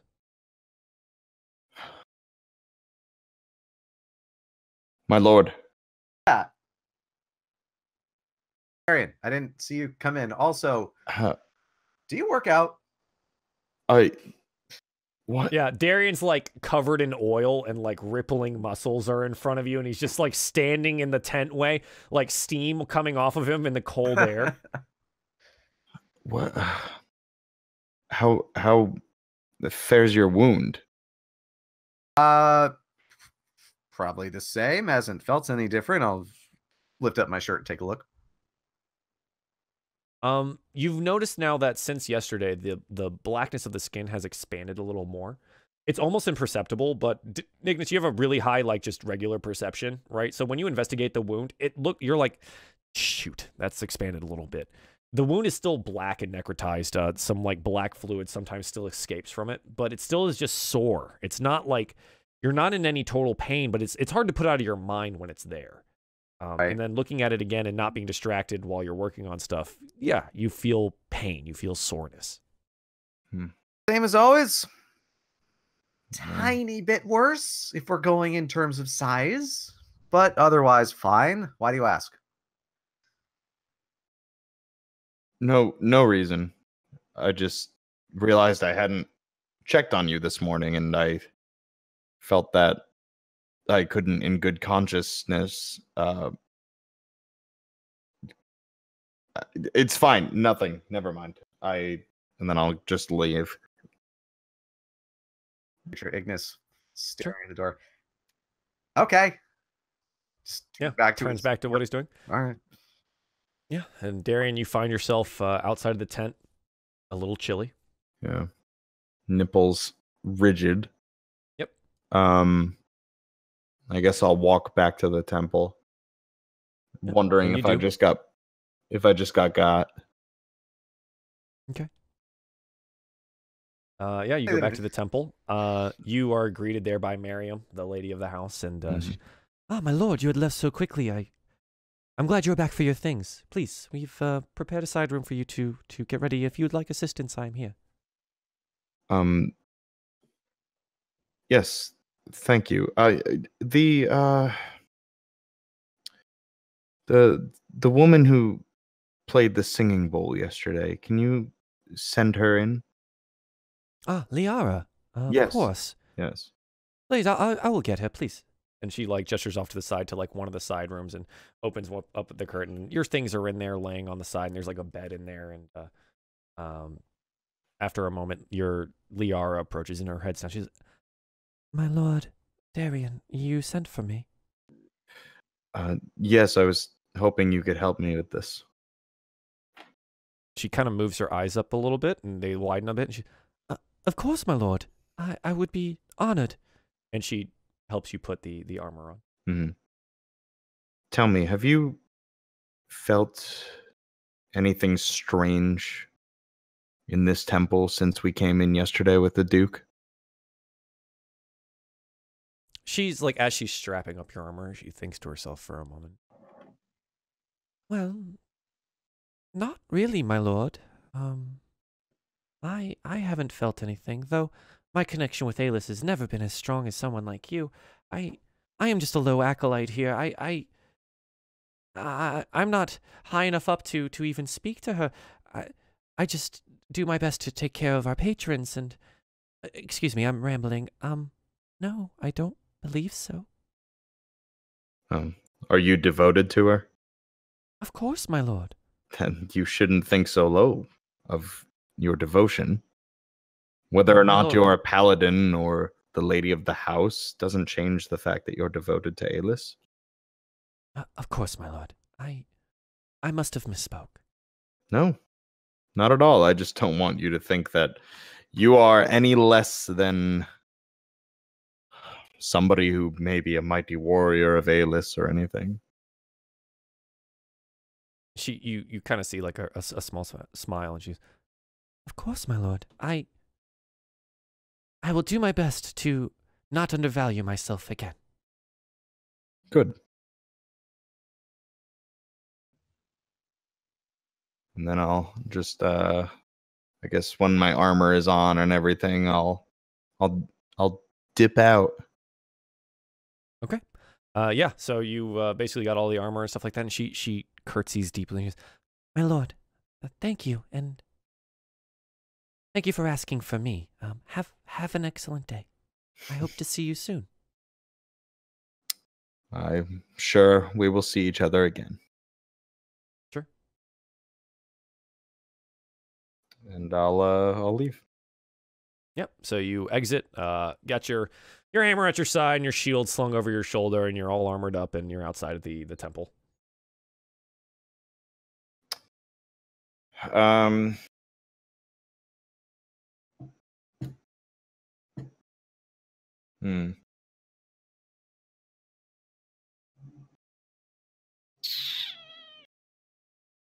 That's about what time of day is it? The fight itself lasted not very long. It took some time for you to get over there, so that was probably ended around mid to late morning. So afternoon, you're probably looking at like 3 o'clock now. Your communion time, and as well as waiting, probably took close to like 2 or 3 hours. Darien's a hungry boy. He's gonna go get some grub. Yeah, where does he go? Does he go back to the tent? Does he go try to find like a mead hall or something like that? Or... Yeah, he'll go to find a mead hall. I like that. Okay, sure. While you're doing that, we haven't caught up with Miara in a while. Miara, what have you been doing? After the battle, I grabbed a quick bite to eat, and then probably headed over back to the armorer, and just observed, watched him work. Sure. Yeah. Okay. He takes notice of you being there, and initially questions what you're doing, but you're just observing, and he's like, okay. He is currently working on the piece for Balmir because he did promise it to be ready quickly. Mm-hmm. Are you trying, like, by observing, are you trying to affect his work in any way? No. Just if anything, I'm trying to learn and see if I can get an idea for armor smithing myself just by watching. Sure. Okay, so you're watching this happen, and you want to kind of try to pick up some of the tricks of the trade or something like that. Are you conversing with him while he's working, or are you just observing? I'm letting him do his work. I'm just going to observe. Okay. Let's see how much you notice and commit to memory. Make an intelligence check. Flat intelligence? Yep. Sounds good. All right, good. I'm on normal. 19. Yeah, so after you've done, you've observed, and he's been working and things like that, and until you leave, you're actually, you pick up a lot of the same tricks that your father used to use, right? Like you notice like different heat timings and stuff are very similar to what your father would use, but having not done armor before, it definitely differs with like the tempering of the metal, when it is cooled, what metals are melded together or flattened together. There's definitely a lot of differing things than weaponsmithing. Right. But it is similar in some ways, and you do pick up on it. Cool. So you do that for however long. Yeah, for however long he's probably open for, if anything. And he works long. Like if you stay, he literally is going to work all night. Gotcha. I'll probably wait till 2 days. He's going to work all night. Huh? I'll probably wait till it gets about evening, probably roughly around the same time that Darien decided to go to a mead hall. Sure. Okay. So yeah, it's that time. What do you want to do? He's been working this entire time. He's moved. He's been working on the breastplate, but he has cooled some of the pieces. And while that's happening, you see him like engraving into the Ignas's armor. I'll just kind of like sign off that way. Keep quiet, just so that I don't distract him from his work. And I'll head over to some sort of food place, probably the same food place I was earlier, or Sure. wherever Darien is, I guess. So the master armorer doesn't even notice you, but his assistant does notice you leaving, and he does not. Gives a brief bow, and you leave with Balmir. So yeah, where Darien is going. So previously you guys had walked by this place and heard about this place and things like that, and it is just as raucous as it would be otherwise. Darien, you see essentially what would be classified as like a on the road classic Viking like mead hall, right? So the tents are just all furs, and it's all like it's just like it's a shamble of a bunch of these tents, and you notice at the front of it that there's a couple of blue tattooed dwarves just kind of standing outside of it, and they seem to be like guarding the entrance to this place. Okay, I suppose I'll head up to them. And as good sirs, is this where I can get a bit of food and maybe a drink? So the one on the left kind of gives you this quizzical look, and as you get closer, you realize that these are the tribesmen of some of Craggy's people that you had rescued previously. You don't recognize any in this group from the 20 that were in the caves, but they're definitely familiar looking. And the one on the left kind of gives you a quizzical look, and the one on the right goes, drink, inside, more than welcome. Thank you. And I'll just head in. He's got his arms crossed. He just nods. You see he's got like a giant axe on his back, and he just like nods at you and lets you in. Nice. When you enter, it is a crazy looking place. There's tribal dwarves and these barbarians, just like even like barbarian humans and things like it seems that this is where the tribesmen have gathered. They're not any affiliation with Erdrick itself, but they're part of the coalition that Earl Reist had put together, right? Yeah. And this seems to be where they hang out. It's loud, it's noisy, there's drums being played, there's a lot of mead being drank, there's large pieces of meat, like you see off on the side a large spit with a hog on it, and it seems that they all come here. They don't partake in the rest of the like military's rations or anything like that. They're a separate entity that's just here. So yeah, you see them there, and there's a bunch of them wearing various different like furs and stuff. Most of them stay armored, or armed. Some of them like have hammers or axes, or some even have swords, which is a little different than what you've seen. Some are carrying spears, but they all seem to be drinking and singing. Okay. So I'll go up to the where I can get some drink. Yeah. There's like a bench that's functioning as like I guess a long table, and large barrels are behind it. And you approach it, and you see you see an armband of someone of the Golden Eagles behind the bar. Okay. It's just a human man, kind of grizzled, but you know, a little younger. Looks like he could have used a shave. And he's just smiling broadly and handing out drinks to people. Okay. I'll try to flag him down. Sure, yeah. So like you raise your hand at the end, and he's like, my lord, I didn't think I'd see anyone like you in here. Welcome. This is the hall, I suppose, as it were. How may I assist you? Just something to eat and something to wash it down with, please. Of course. Hog's still on the spit. It might be a little while, but I can definitely get you some mead. Here I don't necessarily charge the barbarians anything, because technically they're under Earl Reist's dime. But I will have to charge you a bit for every drink that you do take here. That acceptable? That's fine. Good. 2 copper pieces for the drink. And he like slams down a wooden mug in front of you. And you keep them coming, and I'll keep these coming. Okay. Can I break a gold piece, please? I mean, yeah, you just act like you had copper. Yeah, so, like, okay. Take a gold, and now you have like what was the exchange? 100. Okay. That's 100 per gold. So okay, yeah. So I'll slap him. You know what? I'll give him a $5. Give him 5. Did I seriously take all your money? What? Did I seriously take I all your only money? have 30 gold. Okay. So you took 2/3 of my money. Okay, I'm okay with that. Yeah, I know you are. What a dick. Yeah, he's my boss. Yeah, I guess so. So yeah, you give him the 5. He looks down at it and he says, For me, or do you want 2? Oh no, that's for you, my friend. You're doing a deed as noble as, well, any fighter on the battlefield. You're supplying me with a cold drink on this dire situation. Of course, my lord. and he you see him pocket the 3 and he takes the 2 and he puts them in a pouch at his side. I will allow you to drink, and then whenever you come back, just flag me down. And so he runs off because he's being called down by some dwarves, and you see him speaking Dwarvish to them. So it looks like maybe he was prioritized for this job because he does know Dwarvish. So he's handing out other drinks over there, and you turn around and it's basically just a sets and rows of long tables, and it looks very communal. Okay. I have an idea. It may not be a good idea, but I have an idea. Okay.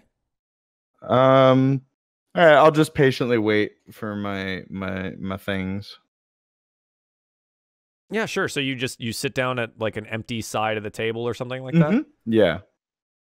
Okay. You're busy quaffing your drink and looking around and everyone's carousing and things like that. You feel like a hand clap down on your armored shoulder. Okay. And I'll turn to see who clapped me. Yeah, you're greeted by the grizzled visage of Craggy. The one-armed barbarian there, and he claps it down on the table, and he's got his other arm is cradling his mug, so he could at least clap it. Darien Heroncrest, good to see you. And he's like, mind if I? And he gestures over to the other side of the table. I gesture. Oh, please. He nods and he takes his mug out and he sits down on the other side and he takes a long swig of it, some of it running down his beard. Good to see you, my friend. I didn't expect you to stay around so long. How have you been? I've been doing well.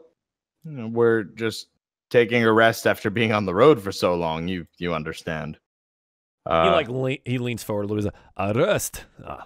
I heard that elf girl gave you a rest or 2 on the field. Yes, well, that elf girl and her panther. Bah. You should be ready for anything on the battlefield. That's how I lost these. And he gestures up with his stump. You got to always watch out for the others. No, that's fair. So how are you faring? I'm glad to see that you're back on your feet after such a harrowing experience. He shakes his head. He's like, it's good to be here. Though my tribe grows bored. There is nothing to do here if there is no battle, and I hear that we're to make peace with the orc in the north. This does not, he spits over to the side, sit well with me. Well, we're doing that because we can only handle one adversary at a time. You know of Erdrick? Of course. Yeah. We're going to need all the help we can get, including noble, strong fighters like yourself. Erdrick isn't for us barbarians. We don't. Valrul was a threat to all of us. Erdrick, I have lost a lot already, and so have my people. I do not know if we will stay. Well, 'tis your decision. We can't force you, but all help is appreciated. What would you have us do? We are fighters, open field in the mountains. Feels good to us. Inside city walls, cowards work. Well, there may be a fight brewing behind those city walls, is what I'm getting at. Oh, of course, but we shall see, Darien Heroncrest. Yes. I do not know how long my people will be able to stay here and happy. And not out on the mountains, singing to Voss again. Here it's so close. Nowhere to wander, nowhere to go. We only get to hunt once a week. We are not built for city life. Well, that's fair. Well, for now, you have this place, and you can drink, eat, be merry, maybe fight. That's gotta count for something. He chuckles. He's like, we will fight. You will see one at least tonight. Looking forward to it. He like nods a little bit and he goes, I shall check on the roast. I will be back. I will give you the first plate. Ah, thank you. And he gets up and he kind of walks off. Miara, I guess you would join. You would try to gain entry to the of course, the mead hall as well. That would be the thing that you try to do. Lass. Yeah. So let's say you've gone in as Craggy gets up to leave. You've found Darien. Then there's this bitch. Would you have wanted to get a drink or anything like that prior to? Yeah. I've kind of looked at him, seen him before I walked in, probably, or before I got. So you get up to the bar and the same guy comes over. What can I do you for? Just one ale, please. I need something to calm my nerves a little bit. 2 copper. 2 copper? I'll slide him 5 as well. And he goes, 2 drinks or 3 for me? For you, of course. Tip your bartenders. I will prioritize you. Just wave me down next time. And so he gives you a drink. Okay, cool. And I'll take a sip of it, lean back up against the bar, take a look around, see Darien. Yeah, you see Darien over there. He's currently talking to Craggy. You see Craggy kind of like, finish his mug and slam it down, and then he pushes himself up from the bench there and nods to Darien, says something, and then walks over to the where the large roast is. Okay. As I see Craggy walking away, I'm gonna take not a big gulp, but a sizable sip of my drink and walk over towards Darien, take a seat across from him. Sure, Darien. Out of the corner of your eye, you see the fire-haired Miara come over, and she sits down in front of you. How are you faring? Well, without a panther on my back, I feel just fine. You went all out. I figured I would as well. No, that wasn't all out. Don't flatter yourself. Look, you use your fire on me? It's a smite. Smite. There. You use your smite on me. So I figured I'd back you into a corner. Fair is fair. Yes, fair is fair. But that's behind us now. How did things go with Alis? They didn't. What happened? I fear that I corrupted the temple. What do you mean, corrupted the temple? How? Well, either corrupted the temple or corrupted Alis's domain or corrupted myself. I'm not sure, but Karis follows me. Not in the way that he follows Ignis, but he was there when I tried to reach Alis. What did you do while you were there? Do you remember anything? The same thing I do every time. I pray. I find my center. Sometimes Alis speaks to me. Lately, it's been... I could be sleeping, and it happened in the caves when I was right given the shield, but now I feel as though I tried to wander deeper into the plane of the aspects, and I don't know where I ended up. Huh. Curious. I don't know why you can't seem to get a hold of her. She seemed to be so trusting in you. Now it seems like she's cowering away. No, she doesn't cower. She must have something more pressing. I mean, that's fair. We are but 3 people in this vast world. That is true. Can't expect the gods to help us all. Hmm. I'm just worried about Ignis. As am I. Did you get to I mean, see his wound today? yes, and he says it's a little worse, but he looks and feels roughly the same. That's good. And I don't know if I please don't repeat anything I say to him. Your secret's safe with me. I met Fate. That was interesting. And I won a game against Fate, if you could believe it. Well, Wow. he claims I won.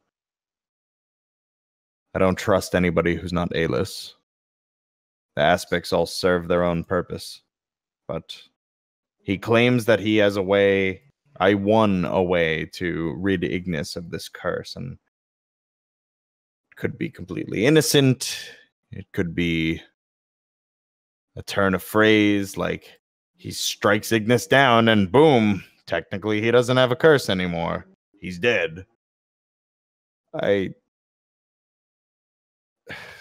left there being told that I was given a cure, and I feel more unsure than I ever have. Well, the important thing is that, to what we know, he's alive. And he's still the same. If it doesn't seem like things are getting worse, then I think we might have actually caused some sort of, I don't know, stalemate with its progression. I'll take a I- stalemate. I'd rather that than him be losing this battle. Yeah. You'll Well, definitely reconnect with Ayla soon. That I know for sure. what makes you say that? She wouldn't gift you your abilities if she didn't care about you in some way. Hmm. That shield? Trust me, without that shield today, this match would have been done a lot sooner. All right, that's enough out of you. I only tease you, Darien. I'm serious though. She must care for you at least in some way. And she might be doing her best to try to fight her own battles, maybe even against Chorus to get rid of this curse for you. Fate did say he was encroaching on her territory. I wonder what machinations the gods have planned while we toil with orcs and constructs and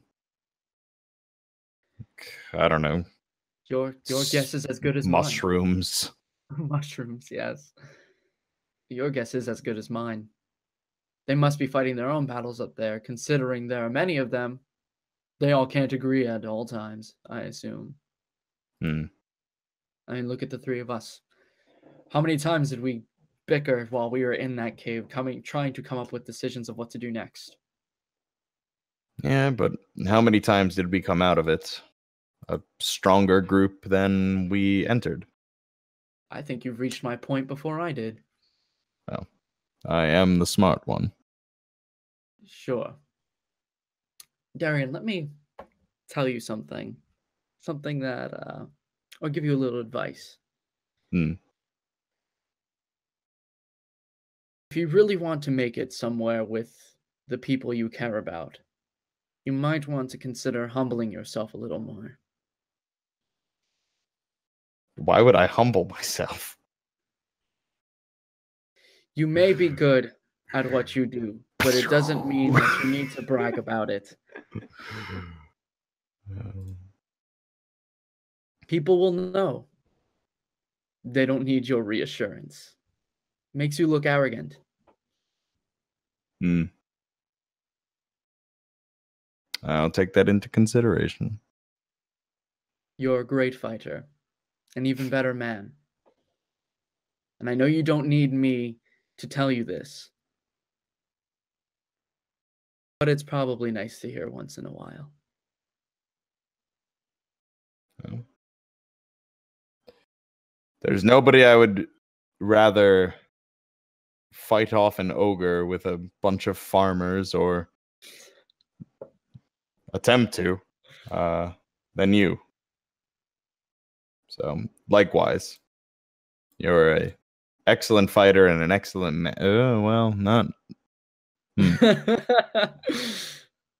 I know what you. Where's that roast? Well, it is getting late. Should probably go back, check up on Ignis, get some rest. Who knows? Maybe we might have to set out tomorrow. I'll finish off my drink. Sure, yeah. I want my damn food. Yeah, and I think that's kind of what happens, right? The food's brought. There's some merriment and stuff. There's at least one bar fight that breaks out in the mead hall. But I think that's like where we fade out on today's session, right? Like that's kind of our moment where you guys are having a drink together and we kind of get the pull back and then, like to be continued type thing. So cool guys. Good fun and good show. Let's talk about goals a little bit. Let's see what happened. Goals. Let's address anything. That's true. I tried. a lot of good things did happen. Yeah. Group goals: go to Zog and the Orc clan to deliver Drawk and the Blades. We're working on it. Foster lasting truce. Working on it. Cure Ignis of the effects of Karis' curse. Working on it. All of these things are things that you guys are addressing. Ignis, your individual goals: find your dad. No progress was made in that regard. Find and rescue Lady Tessie. Also, nothing going on there. And work with Ari Goldhand to free Erdrick. Also, nothing going on there. Anything you'd like to change? I don't think so for now. Might have something next week. Okay. Miera, find your brother Zayor. Nothing really happened to go with that. Sorry. Make it Sparrow's Crossing. Didn't do that. I mean, things happen. Make armor for Balmiar or other animal companion. It's in the works. It's happening. Yeah. We'll see how it turns out next session, pretty much right at the beginning, probably. Looking forward to it. Yep. Darien, find Tessie. Same thing. Not really anything going on in that. Want to commune with Alis. You did attempt to do this. You got to Fate, which is interesting. I like it, but it wasn't necessarily A-list, but you did try. So I think in this regard, getting to Fate was probably harder. So take 500 experience for that, because you tried and you got somewhere different. Was it harder, huh? Yep. Was there a roll made? Yeah, there was double tens made. Oh, shit. Sorry, what? Yeah, Neat. so when I asked you to do the roll and you made it with advantage, I set a DC for what was going to be necessary for you to get to A-list. You literally hit the middle of the road twice in 2 rolls. Amazing. So only chance would allow that to happen. Amazing. Oh my god, it's Monopoly rules. You got to Fate. So technically harder. But it's not communing with A-list, so I kind of feel weird about giving you 500 for it. But it was really hard, but it was so random. I win. It was a Your goal was commune with A-list. It's up so to cool, you. though. It's up to you. Plus, The goal is commune with A-list. You did try to commune with A-list, which we've been giving experience for making the attempts or pursuing certain things. Yeah. So I feel more comfortable giving you 250 at this. Dope. That's awesome. Still generous. Oh god, math. Okay. And the last one is become closer with Miera. Miera, do you feel closer to Darien after beating on each other in the training field, having another discussion? Do you feel like Darien has accomplished his goal of becoming closer with Miera? I think so. He's opening up more, which is nice. And he's taking Darien. things into consideration. The last time we talked about this was a difficult... did you say it was hard or like a medium thing? It was a hard one, yeah. Darien, that is 750 experience. Damn. Thanks, Dad. Yeah, opening up more from the mauling of a panther, all the wounds that were opened. Feels good, man. got some frustrations with each other out of the way, and then we had a nice conversation about things. And he's Yeah. opening up emotionally to me, Sure. which is So Darien, at the beginning of the next session, you might take a look. You'll probably have two new goals to take care of. Yeah. So cool. Good job, guys. That was fun. Let's go ahead and do some shout outs. Rel, where can the people find you at, bud? Well, when I do not have my gnome nose buried in a book, you can find me at youtube.com/relplays. I do game reviews, solo let's plays, and collab let's plays. I also stream at twitch.tv/relplays, and you can follow me on Twitter at relletsplay. Cool. Thank you, bud. Roberto, where can the people find you? Hello. When I am not hitting on hot elf babes and trying to commune with sexy goddesses, you can find me at twitch.tv/bonus_stage_Rob, where I am attempting a number of video games and beating of said video games. I say attempting because I played Dark Souls for the first time yesterday and it didn't go well. You can find me playing that, retro games, modern games, just about anything I can get my hands on. I'm going to be checking out Walking Dead Season 3 pretty soon because the new season is coming out, or is already partially out. So I got to catch up on that. But yeah, the best way to figure out what the fuck I'm doing is going over to follow me on Twitch or on Twitter at BonusStateRob. And yeah. Cool.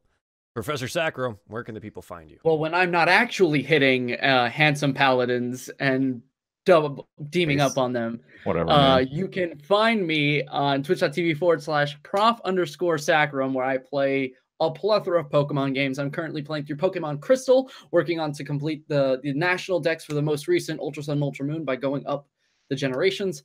And I'm also playing Pokemon Mystery Dungeon Explorers of Sky. Right now we're in the post game for that, and apparently there's a lot of good story there and it's a lot of fun. So if you want to check that out, see me over there. Cool. Thank you, sir. Hi, I'm Runaway Robot, otherwise known as Joel, my name, and I'm the DM for this show and other shows here. We call them DieFall. This is the Aspects campaign. Thank you guys for joining us tonight. I super appreciate it. Generally, I do a bunch of variety streaming stuff. I'm really stuck on doing Monster Hunter World right now because it's awesome and I love it and it's a great time. But other than that, we do role-playing games over here, lots of Dungeons & Dragons, one-shots and stuff galore. I'm going to go ahead and post the YouTube link here. If you guys need to get caught up on any of the DieFall stuff, that's the place to do it. The VOD for this episode, and I actually need to do the one from Wednesday because I haven't had time, will be up tonight. So likely tomorrow morning, be on the lookout for both last episode and this episode to be up on YouTube if you guys were late. So cool. And you can follow me here, and that will be the easiest way to find out when and what's going on. Additionally, follow the Twitter because that's when you'll know what shows are going to be on and when. So thank you guys for joining us today. I do appreciate it. And this has been DieFall The Aspects, and we will see you for this show next week, 3 p.m. Eastern Standard Time, as usual. And until then, guys, later. Bye.